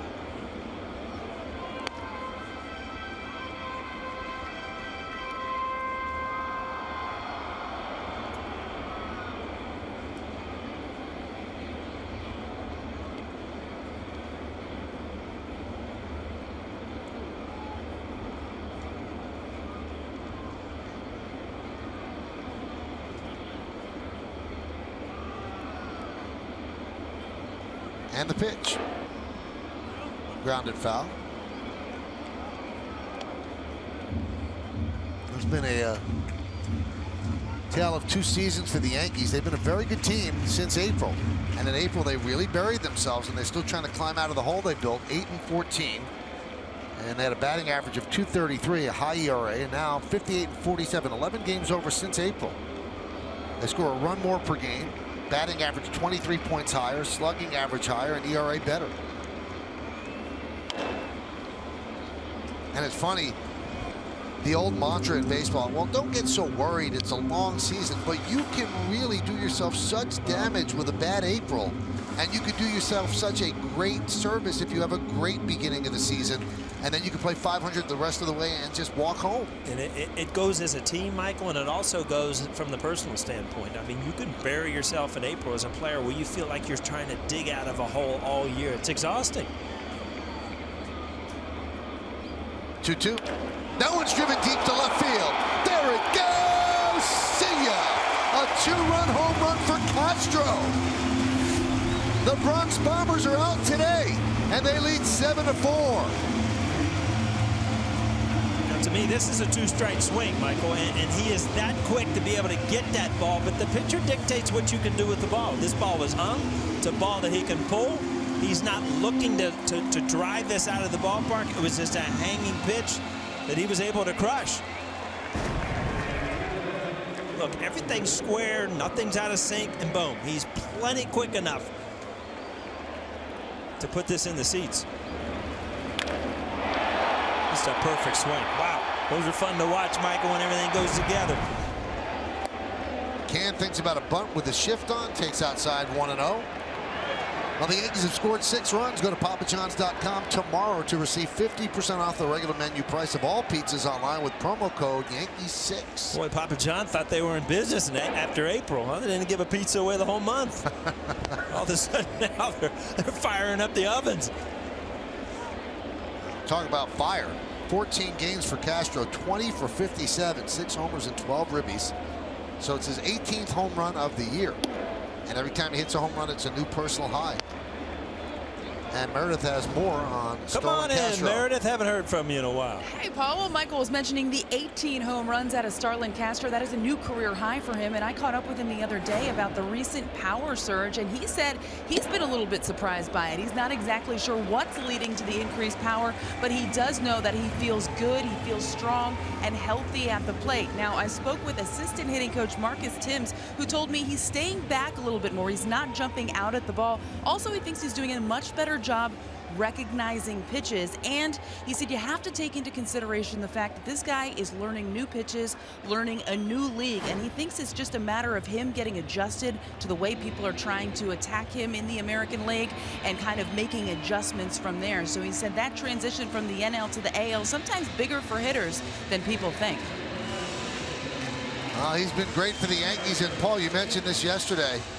He played a pretty solid second base. He had essentially a month and a half, 2 months of second base work after being a shortstop his whole big league career, and he hasn't made any glaring errors during the season. He's quick to the ball, has a nice arm, and does a good job. So Dave Wallace goes out and talks with McFarland as Hicks grounds one foul. Now, something to mention about the Orioles, we mentioned that they're going with a unusually short bullpen. Teams just don't carry 6 guys anymore. Well, when you get 4 innings out of your starter, and now the guy you're bringing in still hasn't gotten it out and given up 2 runs to the guy on first base, you've got to really wonder, how am I going to get these outs out of the bullpen? And is Vance Worley available today after pitching as much as he did yesterday? So if you take him out of the equation, well, then you've got 5 guys, and one of them's your closer. Right, one of them's not a guy you want to put in, and that's why these games, now that you've scored 7 runs, this is more important for the Yankees. I mean, you've got to win this game, and this is an offensive outburst where, you know, you can't let the Orioles continually creep back in this thing where they have an opportunity to win it.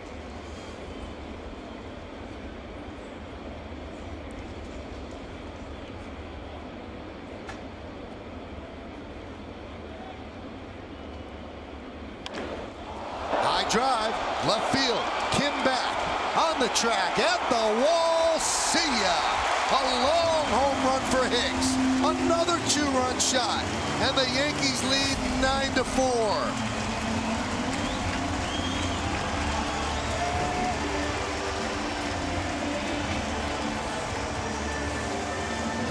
Michael, we've seen home run after home run, and these are just mistakes. And McFarland obviously does not have his stuff. Hanging balls out over the middle of the plate.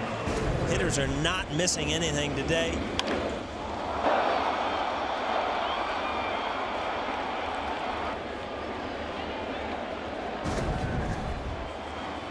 Here's Torreyes.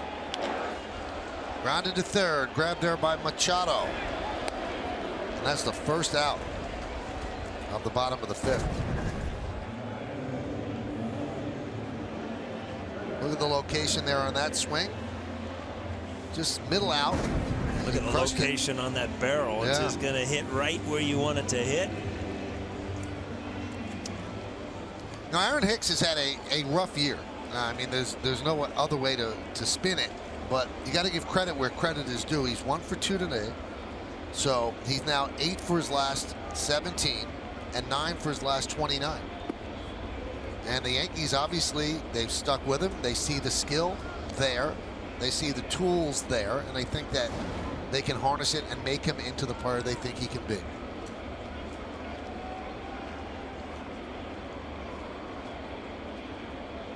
9-4 Yankees.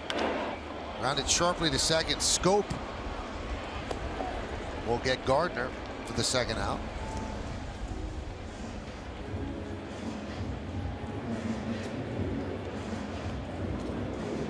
Michael Givens is up.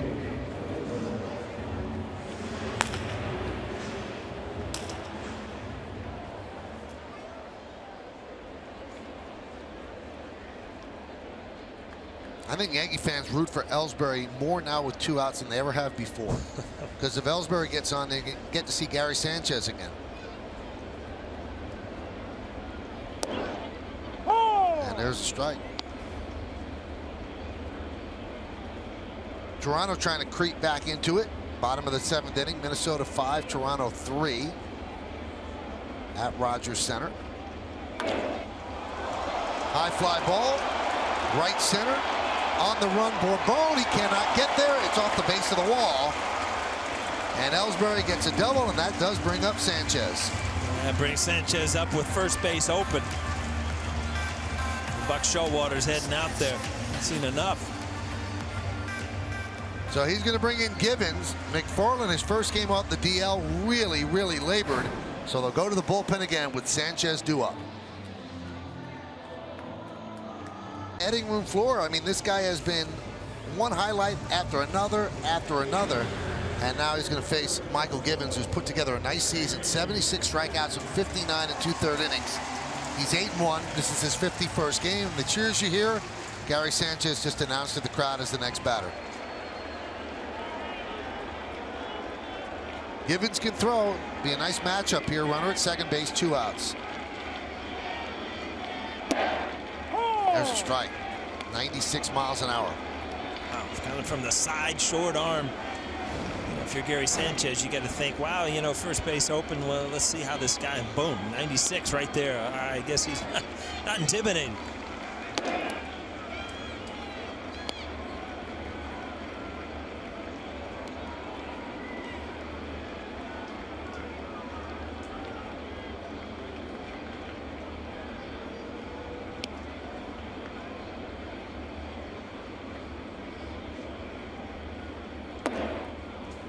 We talked about Sanchez in the 20 games now. If you really want to tighten it up even a little more, the 11 home runs and 18 of his ribbies have come in the last 15 games.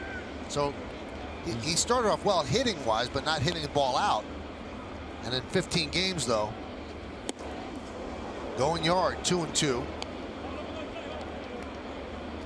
And his batting average in the last 15 games, 27 for 56. That's .482. So with his home run in the 4th inning, his 11th of the year, and his 11th in 23 big league games, he's the fastest to 11 home runs in the history of baseball. 2-2. Foul back. You can see how Givens is a tough at bat off righties. Kind of from the side, short arm, short little slider, and an overpowering fastball.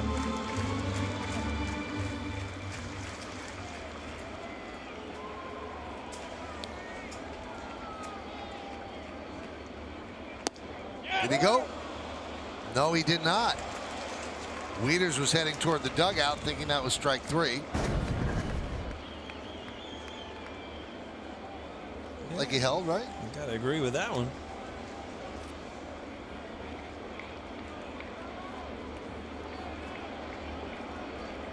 In a couple of days for Buck Showalter, and I've elicited a lot of head shakes. I think Buck's got a call yet. 3-2. And a good at bat for Sanchez as he works a walk. They just continue. I mean, a tough at bat that he's not going to give in. That's a 3-2 slider. Just, you can see the ball's out of the strike zone. You know, he doesn't really offer at him, and it just shows you how well you're seeing the ball. And I'm kind of amazed by it too. Just talk about like adrenaline. He's on fire. Everything he hits is a hard line drive. You think that he'd want to swing the bat constantly. You really got to fight that because you know, as soon as you start swinging, just because you feel good, you start swinging the balls outside the strike zone. You start making dumb outs because you know you can't handle pitches. 3 or 4 inches off the plate, 3 or 4 inches in off the plate. What pitchers love to thrive on is to get you to chase those balls that just you can't put the barrel of the bat on.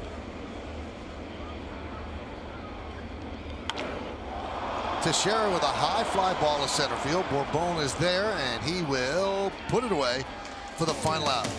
Yankees send 9 runners to the plate. They score 4 runs the first 2. Right off the bat of Starlin Castro, a 2-run blast. Then Aaron Hicks said, I'm going to have some of this fun. And Aaron. Well, Tommy Lane came in to get the final out of the 5th. Now he'll pitch here in the 6th. Matt Wieters leads off, and the switch hitter takes a strike from the lefty Lane.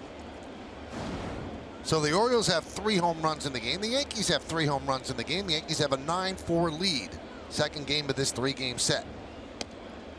Yankees won yesterday 14-4, so the offense has certainly come alive. And this is the first time in about a week or so that they've gotten a subpar starting outing.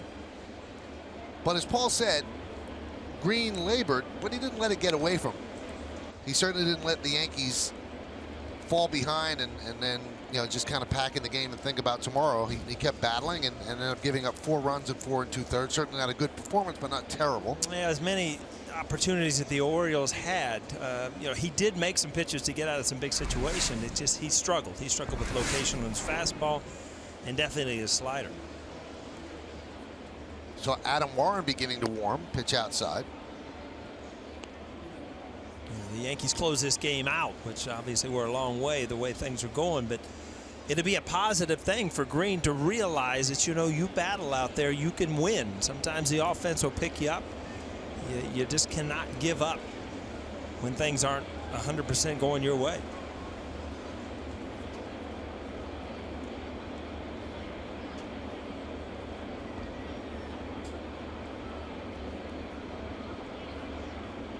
Two. Oh.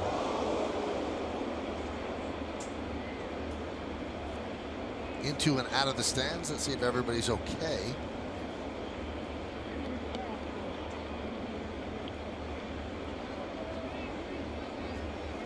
Looks as if somebody might have been hit. The medical personnel making their way down to the seat.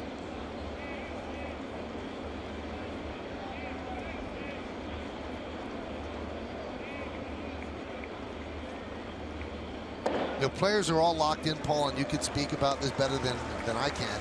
It really, and you see the crowd cheering as the fan is able to walk off, but players really, I mean, they get really messed up when they see that happen. Yeah, you know, I'm not saying that you feel responsible because like you can aim it.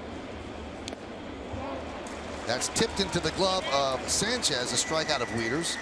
There's nothing worse than hitting a hard line drive and seeing it hurt somebody. It's just, you know, it's a bad feeling. Yeah, you'll see replays of a guy who hits a hard line drive into the stands and they kind of cringe at the plate because they're hoping it didn't hit anybody.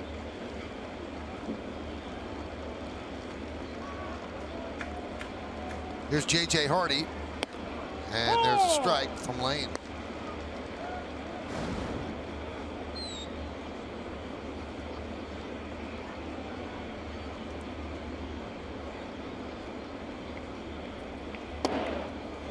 Another strike, 0-2. Boy, from Lane's release point against righties, that's a good pitch for him. You know, he can just touch that outside corner.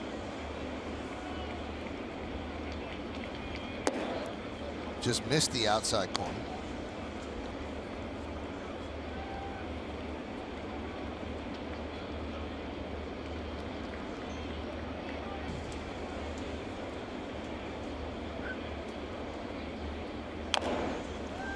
Slow roller, Lane fields, fires, and got him. It looked from up here as if Teixeira's foot was pulled off the bag. And Wayne Kirby, the first base coach, is pointing that out to the Oriole dugout. We'll see.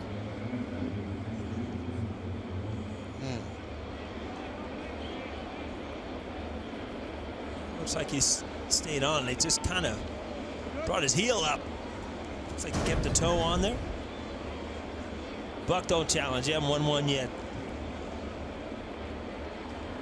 They are not going to challenge, so that's the second out. But what a pick me up for the Yankees would be if Lane could give them an inning and a third, and then you've got the bullpen set up the rest of the way. Yeah, exactly. When you had two right-handers lead this inning off, and you get two quick outs, and now you're set up facing a lefty, which you're kind of your bread and butter if you're Lane. Yankees are up 9-4 in the top of the 6th inning.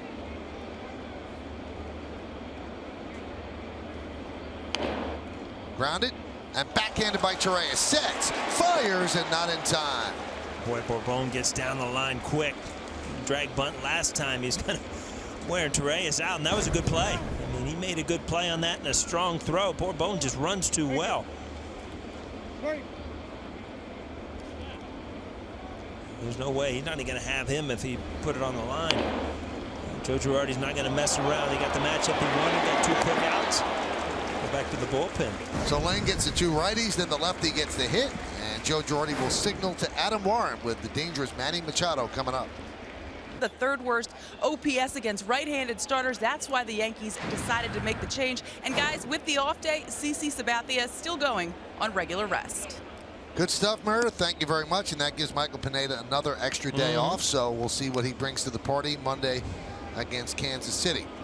So Adam Warren comes on and throws the first pitch ball to Manny Machado, who was 0 for 3 against Chad Green. Runner on first, 2 outs. Yankees lead 9-4 here in the 6th. Grounded and through for a base hit for Machado. Past the diving Torreyes. So runners on first and second and 2 outs. And Manny Machado, you don't make mistakes. Ball's up in the strike zone. It's going to get hit hard. Just found a hole. It just beat Torreyes to a spot. Just got there too quick. I don't know if you noticed, Michael, but I look back. Mara's gone. She just snuck out, went down to the camera well out in the sun, right? Well, she complained about you, so she wanted to She get out had of here enough? for a while. Yep. Here's Hyun-Soo Kim. First and second, 2 outs. Warren deals. And Kim grounds one to Castro. That'll do it here in the 6th. No runs, 2 hits, no errors, and 2 men left on base. We go to the bottom of the 6th inning. Yankees are up by 5. And the Giants have helped by having a miserable second half. Gregorius leads off the bottom of the 6th, takes a pitch low from Gibbons, 1-0. Gary Sanchez, of course, had a home run today. Castro and Hicks each with 2-run blasts. Oh! A little off day. He's only got 1 hit, Michael. That's true. Got a couple of innings left. Yeah. Threw out a guy or two, though.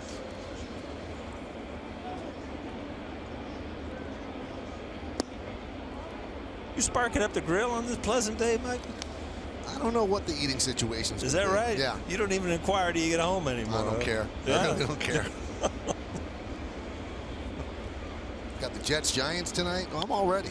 For preseason? Oh, that's a big game. I can't do preseason. Oh, this one's big.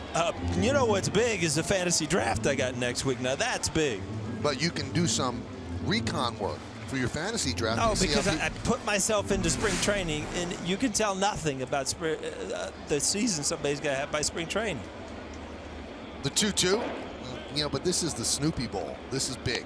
Ah, okay. Annual affair. Victor Cruz playing for the first time in 2 years. So Springsteen was just warming up for the Jets and Giants game. Go. That's what it was. That's what I'm talking about. And then he comes back on Tuesday to pick up the pieces. The 3-2. Didi Gregorius works a walk. Oh, Meredith, nice to see you can make it back there. You're back, huh?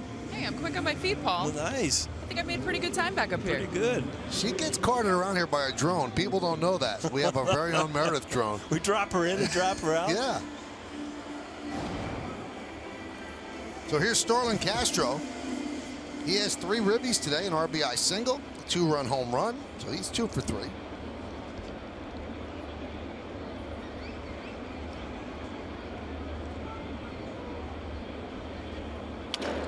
And another hit for Castro. And I was just going to send a challenge out there. He's had a couple really good at-bats. Let's see if he continues just to have good at-bats. He did. He stayed square. The ball is away, but he covered it. Still off the end of that a little bat, but Another good at bat. See how everything is square? Comes off a little bit, but he had stayed on it enough where he can still lace this ball to left field.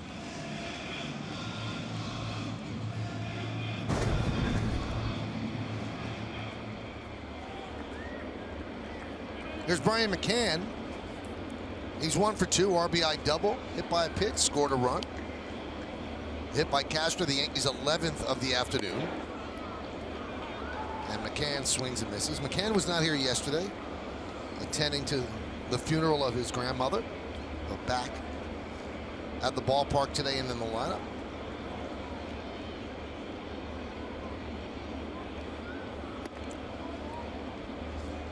Michael, this is what I'm talking about. If you watch this, if Castro can put himself, see where he is right there, just square. If he can put himself in that position, every single at bat, he'll be able to cover any pitch thrown.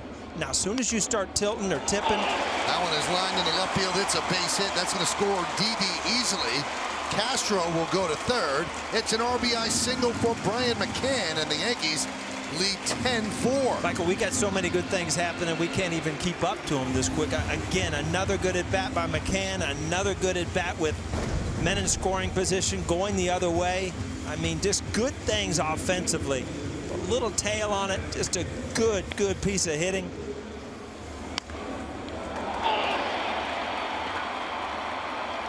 I'll tell you what, the Yankees, I don't remember back-to-back games offensively where they've been this good. What a great time for them to get hot. 10-4 Yankees lead. 50th ribby for McCann, and the pitch to Hicks is outside 1-0. Hicks has struck out, walked, and a long 2-run home run to left in the 5th inning. Yankees with 12 hits. Still nobody out in the bottom of the 6th. 2-0. Yeah, this game is kind of getting out of hand for Buck Showalter. And Michael, you've talked about him. What's he going to do? I mean, you don't want to waste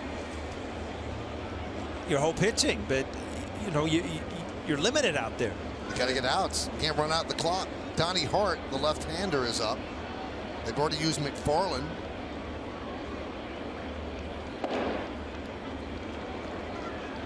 Three 3-0 now. You struggle and you labor. And sometime a manager has to ask a pitcher, you know what, you got to take one for us here. Even if you give up 10 runs. And it destroys an ERA, but that's not the manager's concern. A strike to Hicks, 3-1. And then Givens a guy you want to be able to throw. I mean, he's put together, you talked about, he's put together a good day. I mean, you're in a close game tomorrow. You got to be able to use him. Line drive, center field. It's a base hit for Hicks. Castro scores. McCann moves to second. An RBI single for Hicks. And the Yankees are up by 7, 11-4. Boy, another good swing. Just fastball there and just lace right up the middle. Always felt like those were your best swings as a hitter, when everything just stayed together and you just hammered one right back up the middle, line drive.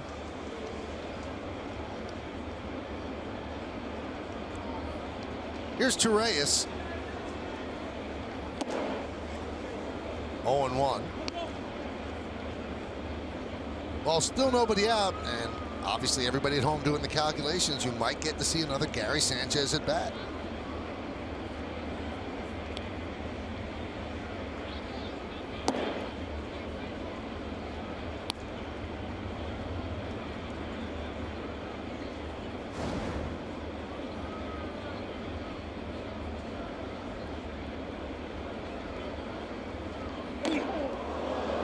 And that got him. And that'll load the bases.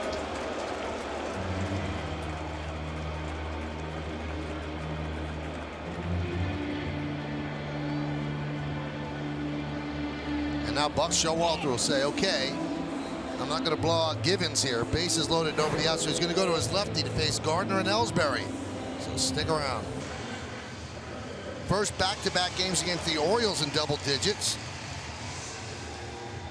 since the last 2 games of the 2007 season. You see Donnie Hart, what he's done. This will be his 10th game. And he comes in with the bases loaded Nobody out, and Gardner at the plate. Well, this is a fun release point from a lefty. I was just watching him warm up, and Brett Gardner was on the on-deck circle, so you know it's going to be coming from about out here.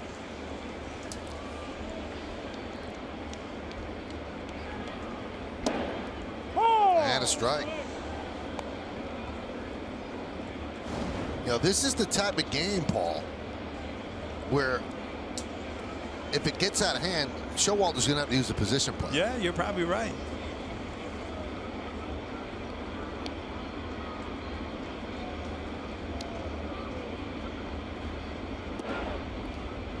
One. You got to figure the way Hart throws. I mean, that's not a guy that's going to give you multiple innings. And then you don't want to use Brad Brock in a blowout game. And Britton is your closer, and I don't think you can go to Worley again. After you used him yesterday for multiple innings, they might have to. Or maybe tap slowly. That's going to be trouble. That's a base hit and a run. 12-4 Yankees. Well, it's like Hart didn't pick up the ball, or he thought it was a foul ball. Buck's going to come out and question. Maybe he thought it was a foul ball too. Maybe off his foot. Or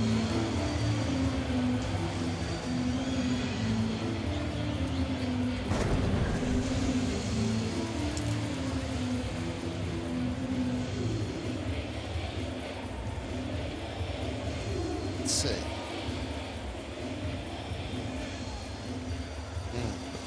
Tough to tell, but you know, you saw the dirt shoot up. This should be a better look. It's right there, but is it dirt? Yeah, you would think you'd come out limping a little bit if it hit your foot, but boy, that's a hit and a beauty with an RBI right there, Michael, huh? He'll take it. Base is still loaded. Still nobody out. Now, just to finish the point, maybe he held back a starter on a throw day.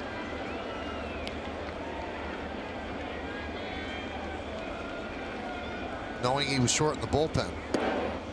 Swing and a miss by Ellsbury. Now Ryan Flaherty actually pitched last Saturday for the Orioles in the 12-2 loss to the Astros. He gave up 2 runs in 1 inning. So he's had 7 days to recover. Yes. So he should be good, right? Yeah, he's well rested.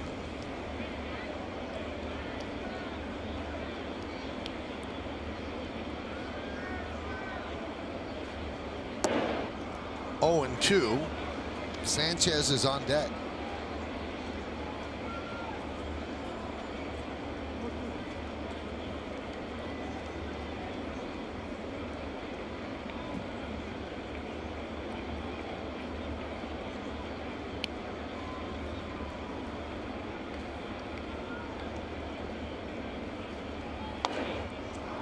Popped up. Wieters for the first out. And here comes Sanchez. With nowhere to put him, Mike. Number 24. And against what looks to be a specialty lefty. Look what you started, Michael. You started last night with the Gary Sanchez show. It just goes to show you they listen to you. It is the new show here on Yes. You can watch it every night. Right after center stage? Yeah.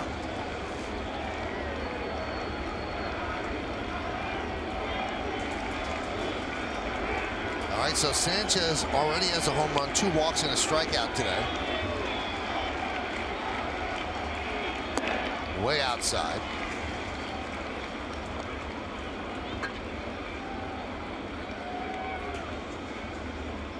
He never seems to be too emotional on or off the field. Yeah. Everything seems to be very even keeled. Which is such a good thing. I mean, obviously we can't get inside his head. You don't know, what he's thinking, but he does seem very relaxed in these situations.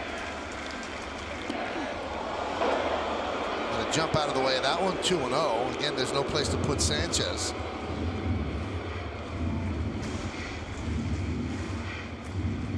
If you're Hart, you got to feel like, well, what do I do here? It's 2-0. You've got the hottest hitter in the world right here. It's a bad matchup for me, and I've got bases loaded. Now what do I do?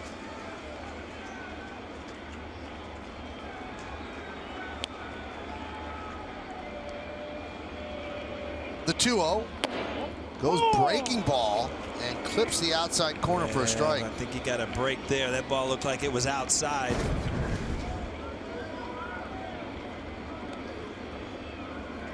Not too bad, but the ball's off the plate. Not a pitch you want to swing at.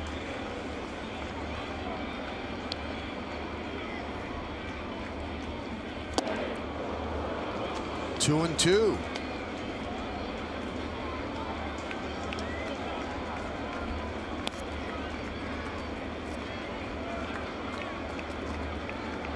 A lot of times as a hitter, you want to find out where the strike zone. You see Sanchez looking back there. Is that ball down? Is that down? Is at the bottom of the zone?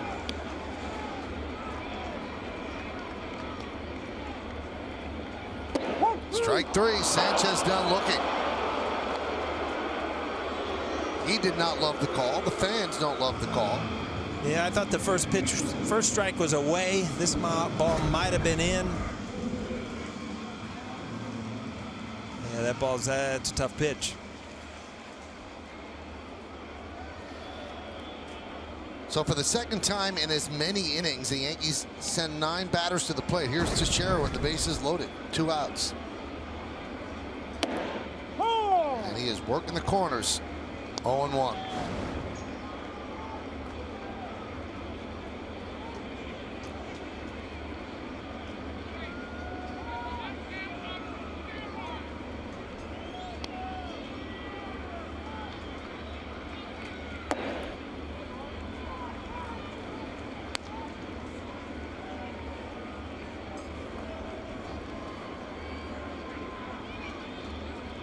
Twelve to 4 Yankees lead. They won 14-4 last night. So 26 runs by the Yankees in a game in 6 innings. 2-1.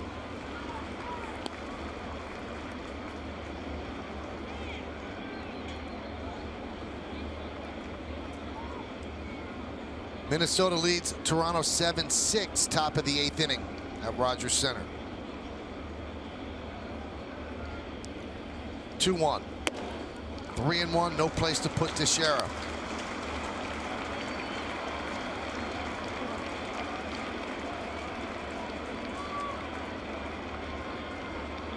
I guess you're looking dead red right here, right?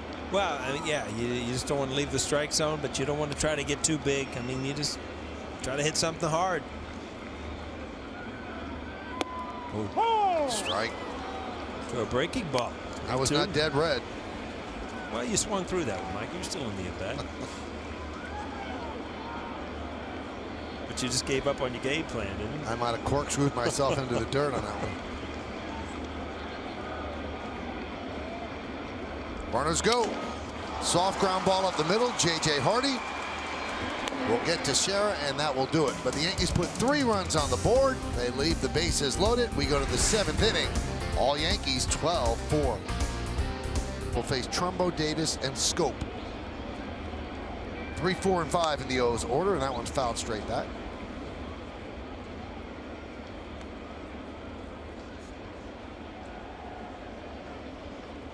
Yankees 12 runs, 14 hits, and the Orioles 4 runs on 9 hits.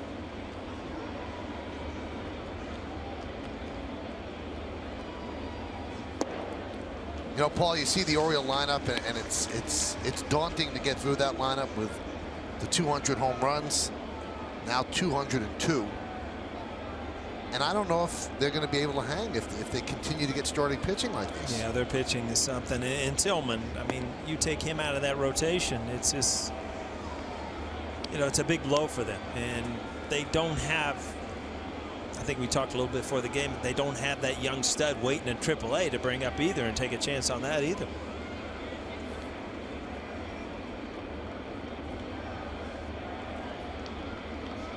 I mean, their youngsters are in the rotation. Gosman, Bundy. I mean, these are all kids, and you take your ace out. Doesn't bode well for the staff. So they got off to a great start before the All-Star break, 51-36, and they scored 1 fewer run per game. You know, if you look at their home and away record too, they're, I think, of 20-some games over 500 at home, which you know, they play at Camden Yards, which is a great hitter's ballpark, and they can outslug a lot of people, even with bad pitching. But, you know, you go on the road, you know, with mediocre pitching, very tough to outslug teams on the road in their home ballparks. Oh, wow. Now that's a classic example of the extended screen really saving somebody. They have a screen that now extends right to the end of the dugout, and that would have been a hot line drive into the stands if not for that screen. I mean, there's just no time to react when a player swings that late. You just don't realize how quick that ball can get on you. 3-2.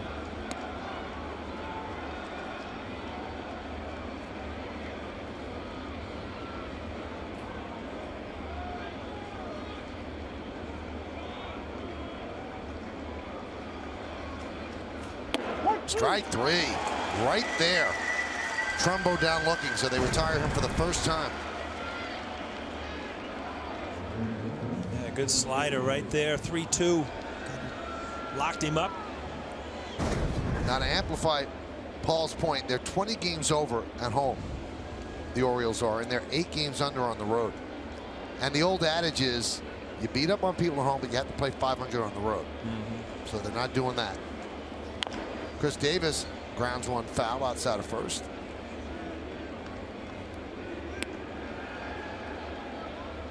If you looked at the shift here, but Torreyes, the third baseman, went over to right center field. And that is quite a shift from your original position of over here.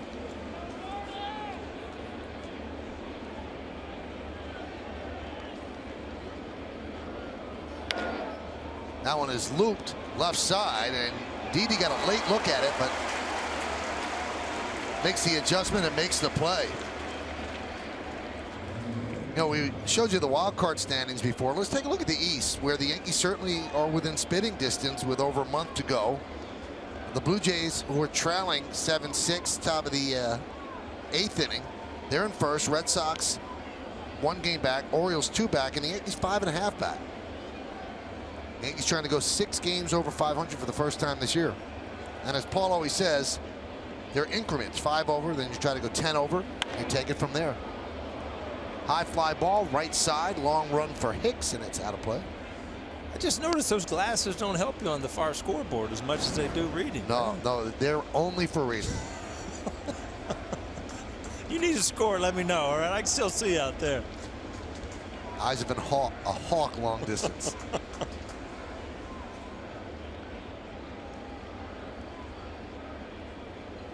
So you don't need the glasses to read, right? Day games are really good. Dim restaurants not real good right now. Because Leiter has given up. It's getting a little shaky. Leiter's got the cheaters now. And it really bothered him when he had to do it. I just know that, I mean, as many pair of sunglasses I lose, the cheaters are even going to be worse. They're going to be all over the stadium. See, that's why you go to restaurants where you just order what you want. You can't read the menu. I can't go to a place I don't know the menu. If you're like literate enough to figure it out, you can see the first word. You can just order. Act like you know what you're doing. Popped up behind the plate. And Sanchez gives a look. It's about 4 rows back. Scope is 0 for 3 today. Count 1 and 2 here in the top of the 7th. Yankees up 12-4.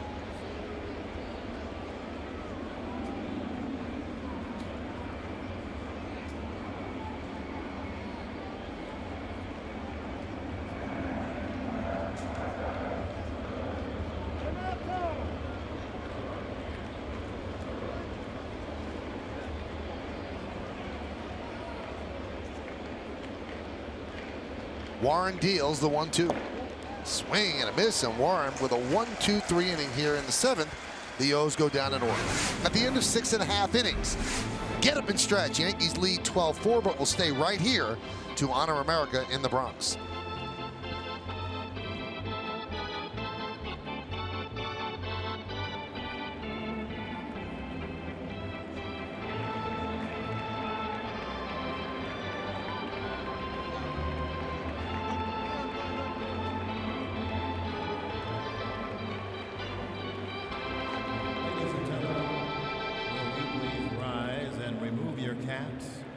And please direct your attention to the area behind home plate as the New York Yankees welcome an honored military guest who is joined today by his family. United States Navy Signalman Second Class, Leonard Macaluso from Clifton, New Jersey, who served in World War II. The Yankees say thank you for your sacrifice and service to our nation.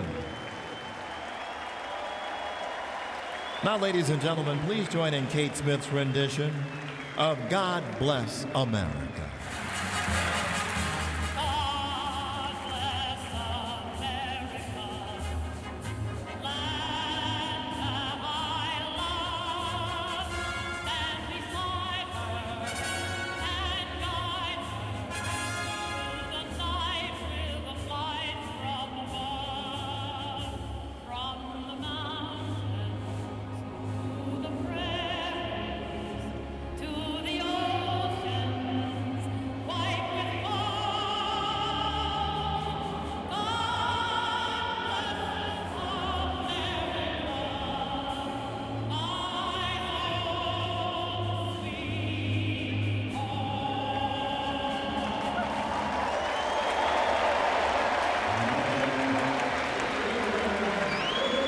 Monday, 4 innings. Chad Green, 4 2/3.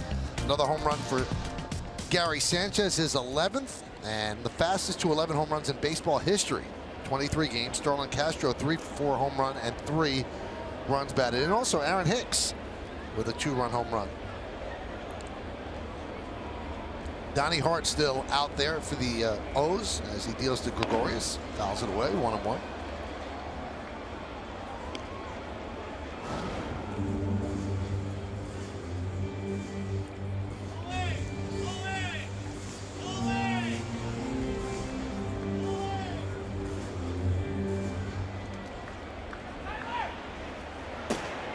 Colin Clippard is up. 1-1. Line down the right field line, foul.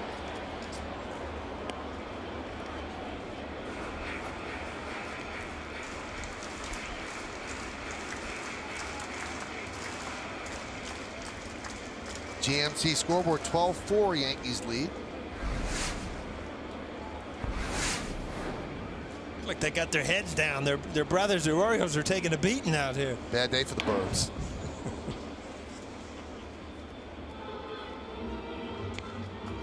Been working the phones, Paul, between innings. You? Sources telling me. Sources telling me Frank and Mary sighting tonight. Absolutely. That's what I'm hearing. A little Italian dinner with Frank and Mary. I'm going to celebrate Saturday night. I feel more complete now that I've had dinner with Frank and Mary. Is Now that right? I've experienced you the know Frank the and Mary. whole Oh yeah. thing. You weren't excited to go out with Evelyn. I was just Frank and Mary. I've had dinner with you and Emily. Nothing out of the ordinary, huh? Fouled away. Even Ken Singleton got to experience Frank and Mary. Big day today. Mama's out with Mary picking out a wedding dress. Their daughter's getting married next summer. Really? Big time. Mama's like a personal shopper. Practice for Neville when your daughter gets married. Swing and a miss. Gregorius down on strike. So as we consider Neville spending Paul's money, we go back to Bob Lorenz in the studio. Bob?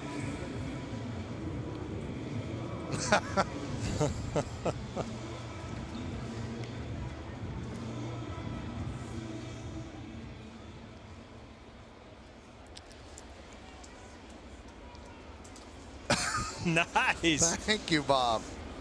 Starlin Castro's had a big day, 3 for 4 with 3 runs scored.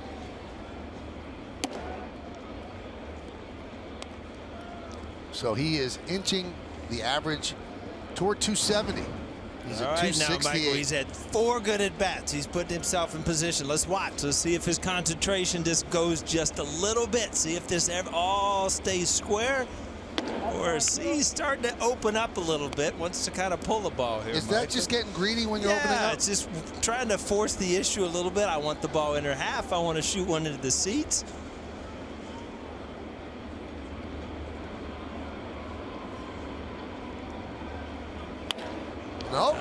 4-hit game. Wonderful things happen. If you'll watch this, if the truck can do this, put them in the position at his leg kick and kind of freeze it, I guarantee he's closed.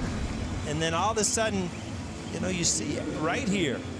Everything when he goes into that leg kick right there, it's closed. And then he picks up the baseball and he's able to hit anything in this strike zone. When that front hip starts to fly, everything opens. Man, we got a lot of things going on in this telestrator here. Good job by the truck, right? Oh, on top of their game. Beautiful. It's just like when you order from menu. You just tell them what you want and they throw it up there. It's great. You don't even have to pay for it here. That's right. McCann's 2 for 3 and was hit by a pitch today. Got a couple of ribbies.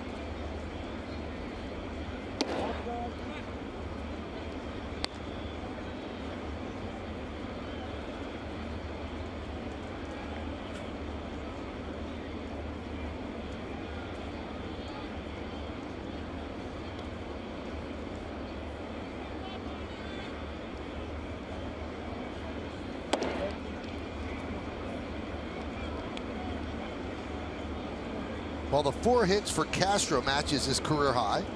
He's done it 14 times, 3rd time this year with the Yankees. He was 4 for 6 against Houston. Oh, he did it on April 6th against Houston and July 4th at the White Sox. Grounded foul. You know, you're talking about how, like, now that he had the 3 hits, there was a possibility he could open up because you want. I mean, Yogi was right. 90% of the game is half mental. Oh, more than half mental. Absolutely. Matter of fact, Yogi did the same kind of math that Joe Nuxhall did. Joe Nuxhall, I got a clipping one day that he said, here comes Paul O'Neill hitting. Joe Nuxhall did the games with the Reds. Right. And he's driven in half of the Reds' runs today. And we had 7 runs.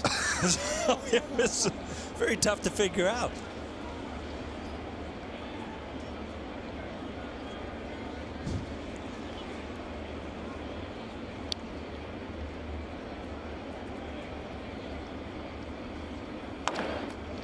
Grounded and under the glove of Davis and into right field. 3rd hit for McCann as Castro stops at 2nd. Well, again, I mean, just good things. McCann's had a great day at the plate. Teixeira seems to be swinging the bat better. This is a tough matchup for any lefty. He drops, but he stays square, a little bit under the ball, but he stays on it. Finds a hole on the right side.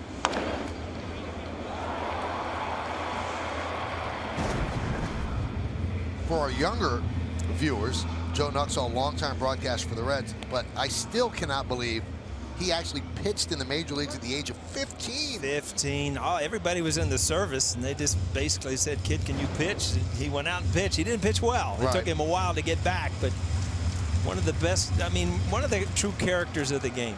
He was with the Reds, and it's still across the stadium downtown. His famous line at the end was rounding 3rd and heading for home. That's how he ended every game.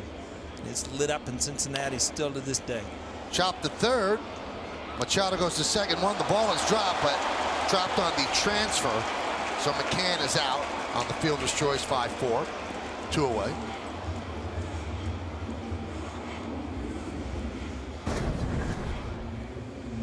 Again, I think this is a good call. It looks like he was trying to transfer the ball to see if he could turn 2. Machado gives him a good throw. Just can't quite get it out. Yeah, the ball's in the glove there. And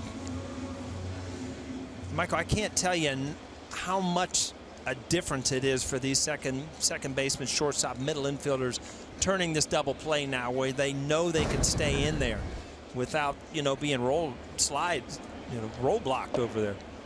Pitch inside the Torres. You like the rule? I don't want guys to get hurt, but I like people being able to break up double plays. But I don't think they should be cheap shotting people.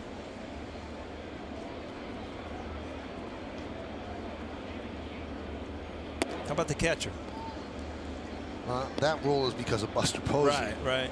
I mean, nobody wants to see anybody. It's the only position where you could actually hit somebody as hard as you can. Yeah, but I kind of like the collisions at home plate. You know what? There was always rounding 3rd. You saw and was there going to be a collision? That's out of the game now. Now it's just, is he going to score or is he not going to score? And I wonder if it was a lesser catcher that suffered that injury if we would have had that rule.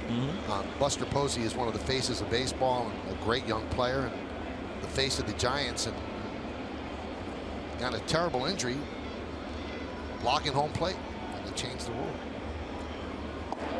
And Torreyes walks, and the Yankees have the bases loaded again. Seems like it's been all day.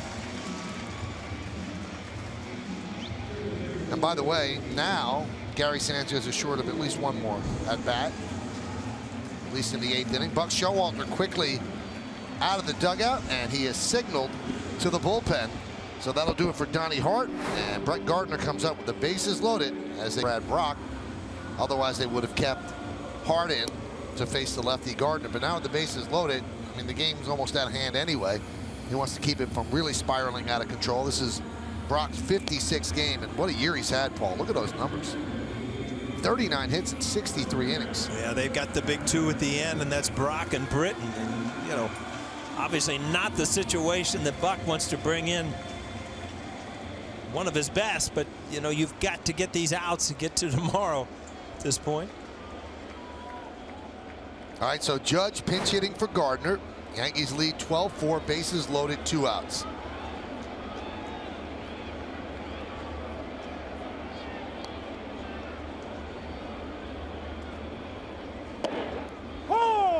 And there's a strike.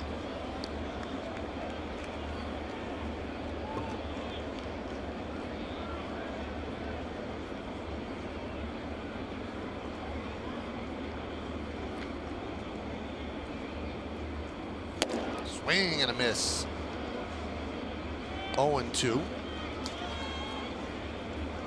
Judge got a double in the 7th inning in last night's game, and before that double, he was 1 for his last 20 and 3 for his last 22.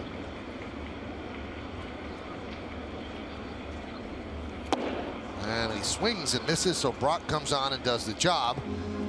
And the Orioles keep the Yankees off the board. Yankees have 2 hits and they leave the bases loaded. We'll go to the 8th. Yankees' new pitcher is Tyler Clippard, and the Hyundai scoreboard shows 12-16-0, and the Orioles 4-9-0.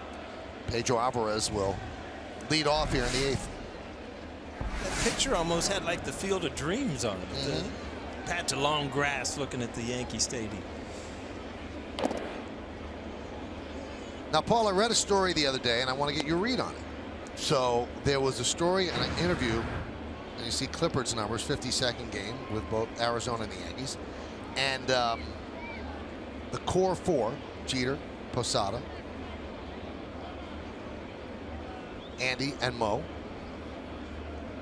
they said that part of their success that they had with the Yankees was the fact that they were totally afraid of George Steinbrenner.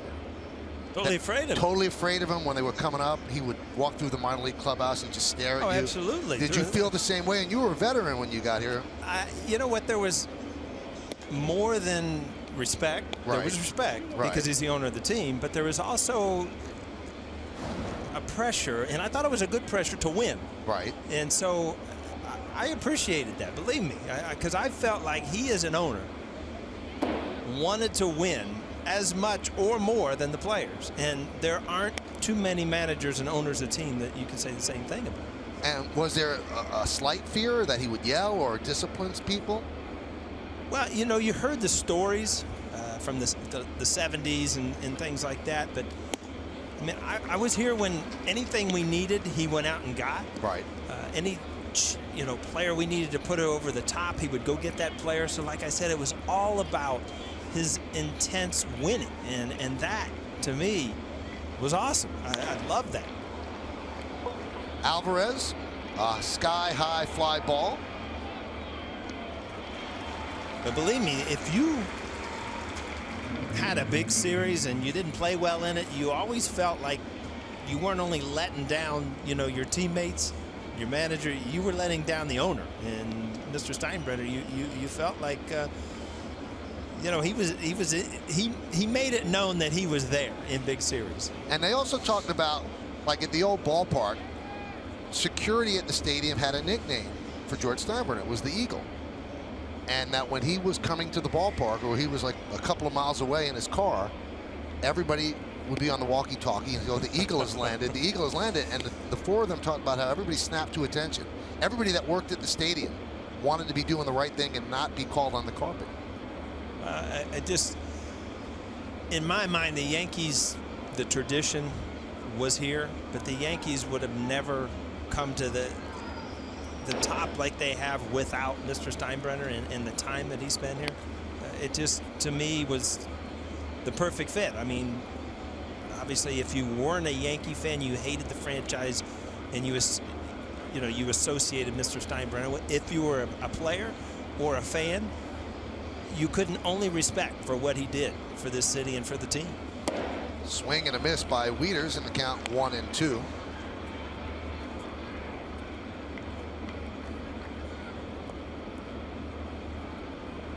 Remember, Brian Cashman once told me that he over-prepared because he never wanted to have George Steinbrenner ask him a question that he didn't know the answer to. Yeah, I tell you what, and to know that, you know, I think that's a good thing. And as a player, you felt the same thing. You never took the field in a series, a big series, that you weren't ready to go and you weren't ready to win because Mr. Steinbrenner was sitting in the front row. And one time in Boston, you're talking about Frank and Mary, and Frank was sitting, just happened to be sitting by Mr. Steinbrenner. Right. And we were facing, I think, Wakefield, and I hit a home run my first time up. And they were laughing and enjoying because he knew that Frank was there with me. So I hit another home run. And Frank, in his typical way, called him Cuz. Hey, Cuz, can't you give this guy a raise? And he's like, don't you start with me. Like, one of the funniest stories I ever heard in my life. How can you call Mr. Steinbrenner Cuz? There's a base hit to right field on the bat of Wieters.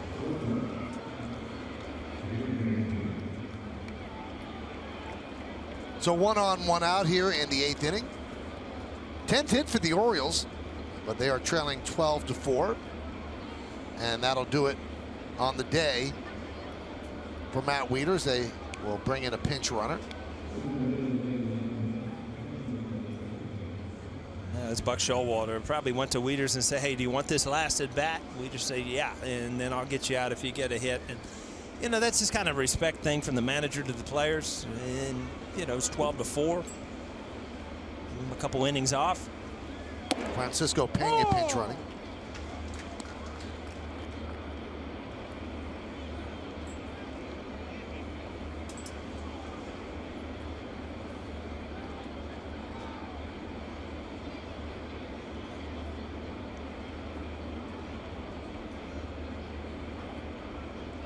The 0-1. Popped up on the left side. And Gregorius called off Torreyes for the second out. You see, as it becomes later in the year, towards September, that left side of the infield, left field becomes much tougher. The sun's a little bit lower. There was a jam shot earlier in the game. Didi, I don't even think he saw it off the bat. And, you know, just it's a tough time of the year. Late in the day, late in the games. Here's Julio Bourbon.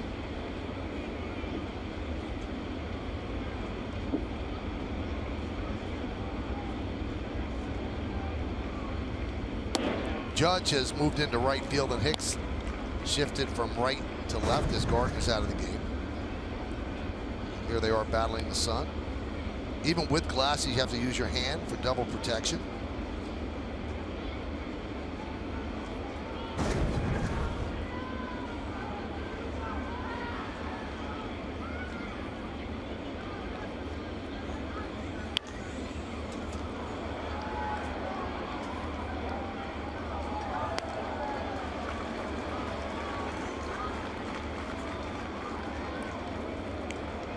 Assistant to the traveling secretary is here. George. It's not the wool uniforms he wanted either. No, no.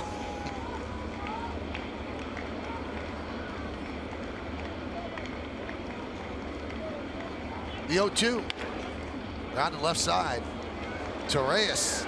And that'll do it here in the 8th. We have played 7.5 innings. Yankees lead 12-4. Field. Steve Pearce at first base.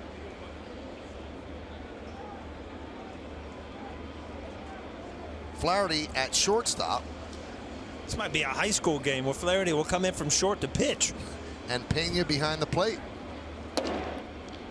Jacoby Ellsbury takes a strike. So Ellsbury, Sanchez, and Teixeira here in the bottom of the 8th. On the Hyundai scoreboard, Yankees lead 12-4.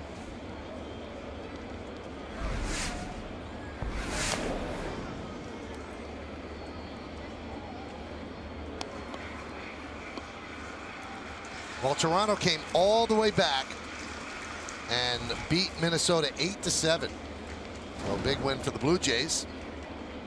And the Orioles have to notice that as well.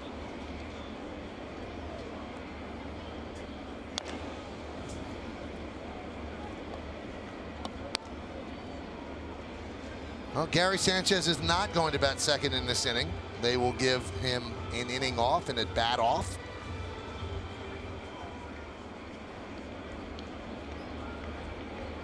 Brock came on to get the final out of the 7th.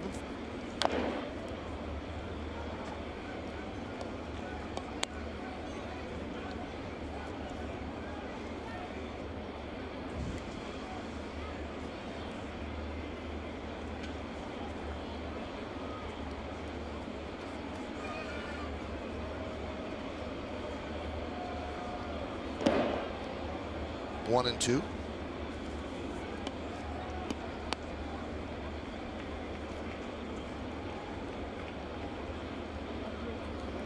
Brock this year selected to the All-Star game. First career All-Star selection. He did not pitch in the game. Strike 3. Ellsbury down looking.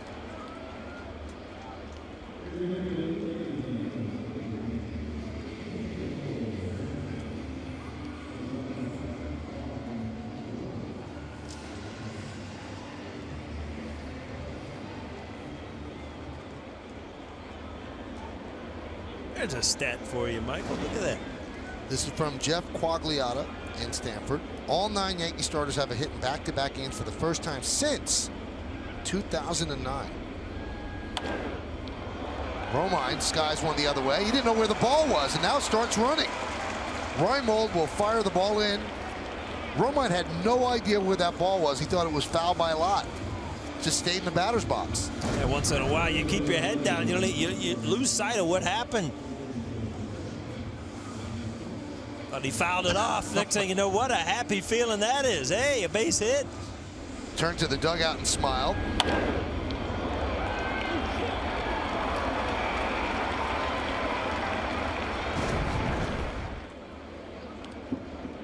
And here's Tyler Austin to pinch hit for Mark Teixeira.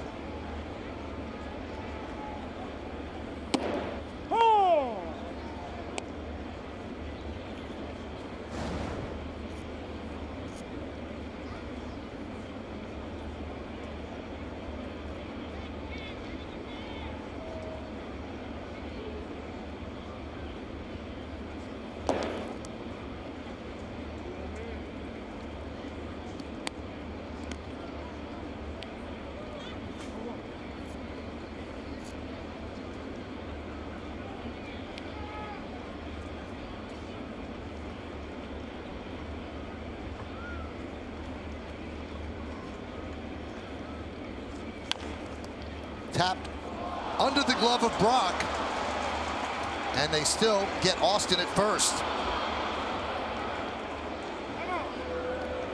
Not sure if Brock slowed that down, but obviously Scope made the play and fired to first. Well, Austin, you see him, he didn't take off at the beginning, and then he tries to rush at the end and then kind of lunge. Last thing you want to do is come off the bench. You see right there off the end of the bat, and then you realize where it is. If I would have just taken off, and he kind of hit first base wrong.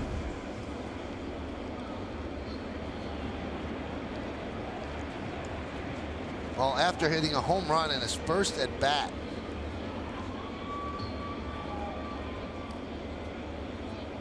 he is now 1 for his last 16. Didi grounds a single to right field. It's a base hit. Here comes Romine. Here's the throw. Here's the play. And the ball gets away from Pena. Romine scores. It's an RBI single for Gregorius as he moves to second on the throw. And the Yankees lead 13-4.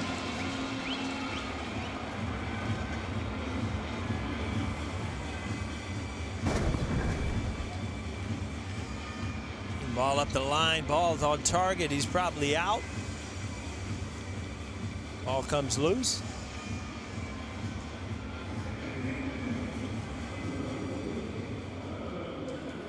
Romine knows he's missed home plate. He's got to get back there.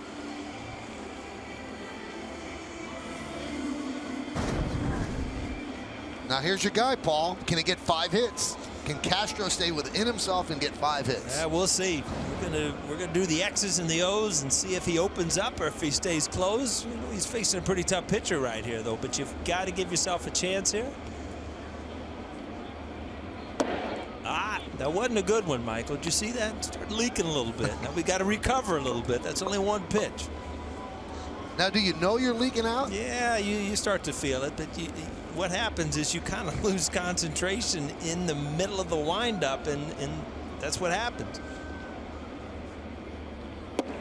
There's a strike. He stayed in there that time, so we're 1 for 2 on pitches. One good one he kind of opened up on. Well, he's 4 for 5. Got 3 runs scored. His 18th home run of the year.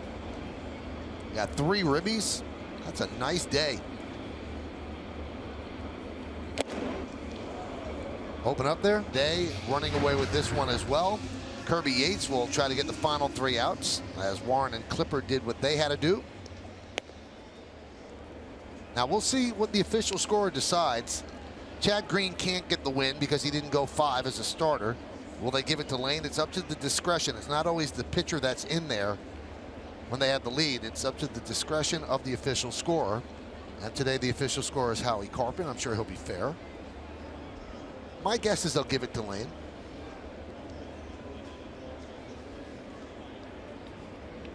So the win's up for grabs. Win is up for grabs.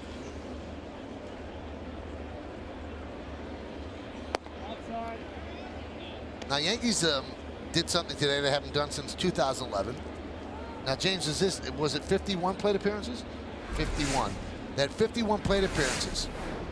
That's the first time that they've had 50 or more in a regulation home game since August 25th of 2011 against the A's when they won 22-9.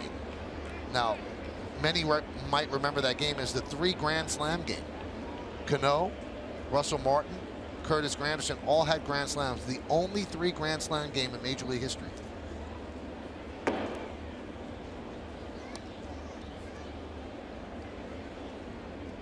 lot of stuff today. A lot of stats. I'm trying to hold on to them in case I need them. Some of the upcoming games, throw them back out there. You can recycle some of these things and make them interesting again. Machado grounds one past Chirias. That'll go down the left field line. Machado picks up his 2nd hit of the afternoon. He's 2 for 5.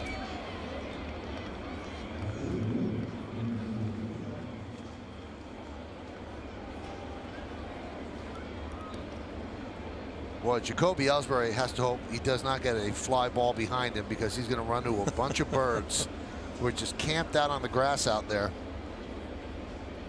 Shoot. Get out of there. They didn't even move. They can't see or hear.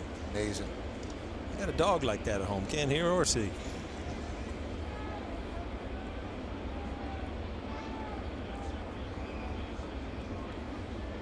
Dink's having tough times, Mike. We can't hear or see anymore.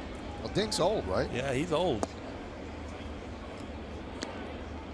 I always found it interesting. Your dog's name is Dink, and you used to call your youngest son Dink. Yeah, well, he named him. That was his thing. He said the dog's name's Dink. So Aaron grew out of it, and Dink never did.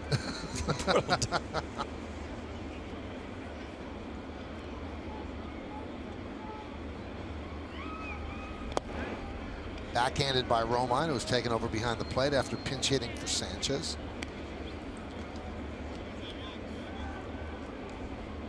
Austin takes over at first base.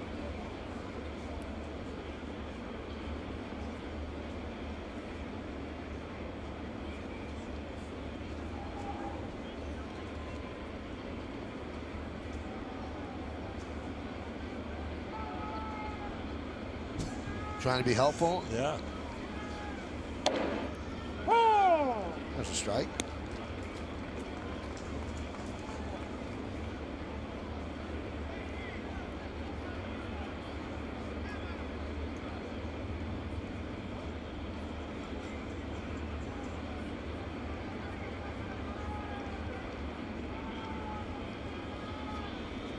Swing and a miss. 2-2. So the Yankees, with a win here this afternoon, would move to within 2.5 of the second wild card, with plenty of baseball left. No doubt about it. They're picking a good time to swing the bats. Had a good road trip. Came back. Grounded up the middle, and Castro can't handle it. It goes into center field. That'll score Machado. That should be a base hit and an RBI, and it's 13-5 Yanks. Yeah, Yates did this yesterday when he was, brought in to just finish it out. And as pitchers, you get frustrated because you're just trying to put together a nice clean inning, and the next thing you know, you give up a run or two.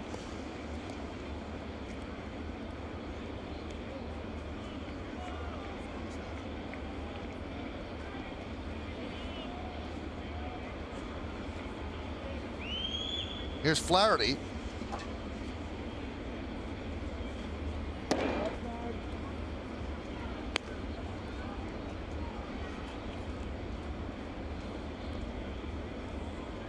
Yankees with a nice long stretch of not having to use Dellin Betances.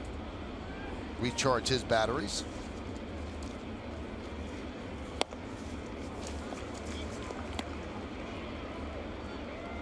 He did pitch on August 24th in Seattle. He pitched an inning.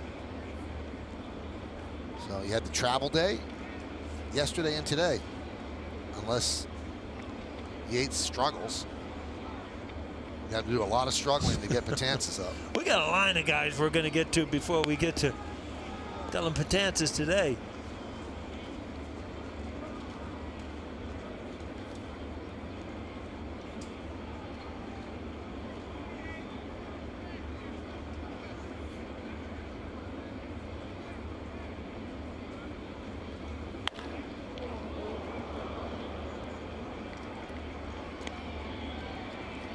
Boy, still in the game. Little pick down there.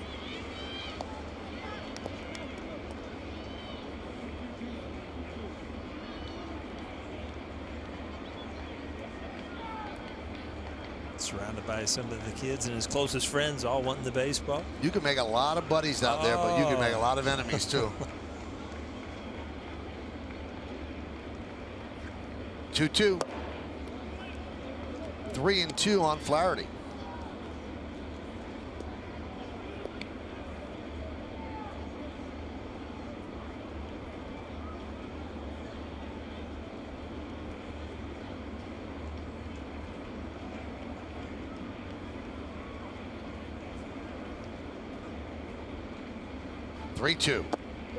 He goes around and goes down on strikes.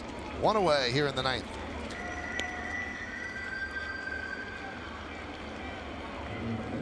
So if the Yankees get 2 more outs here, they'll be going for a sweep tomorrow. CC against Gausman. Gausman's 5-10, 3.92. Sabathia 8-10, 4.33. We come on the air at 12:30 pregame, and then first pitch will be right around 1:07. And one thing the Yankees have been unable to do, although they're winning series, they've not been able to sweep series, and it's important. Yeah, it's very important. Again, you're facing a team that's struggling pitching wise now, and you're facing a team that doesn't play well on the road. And you got to realize after the game tomorrow, you go to Kansas City, then you go to Camden Yards where they play well. You got to win every single game you can at this point.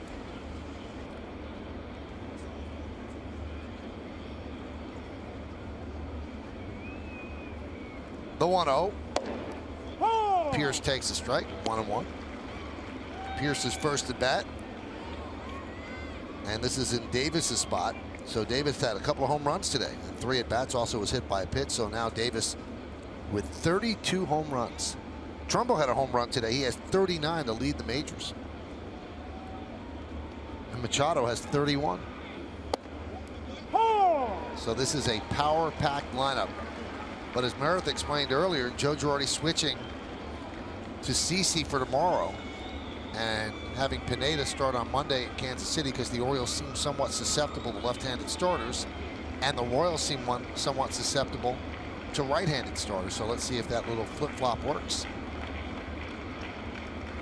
1-2. Line to left field. Hicks is there. He'll make the play, and the Orioles are down to their final out.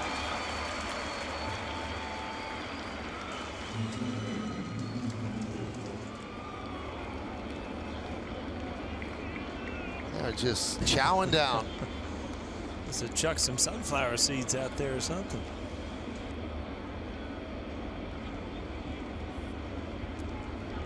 Now here's Jonathan Scope.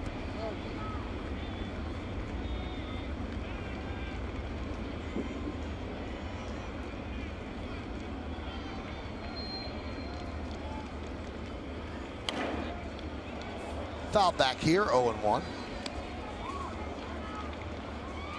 Michael, I hope you have a good night tonight. I hope Jody's happy with your plans to watch the Jets and the Giants tonight, right? I think she'll be okay with it. Yeah? Yeah.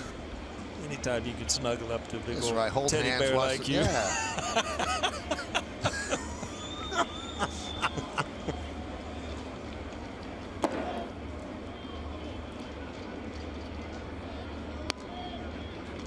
You know, she didn't sign on for a life with George Clooney, so she No. knows what she was getting.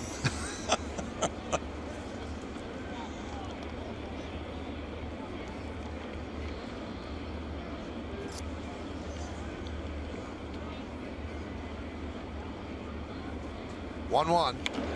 Squib to first base. Austin's there, and that will do it. As the Yankees win 13-5.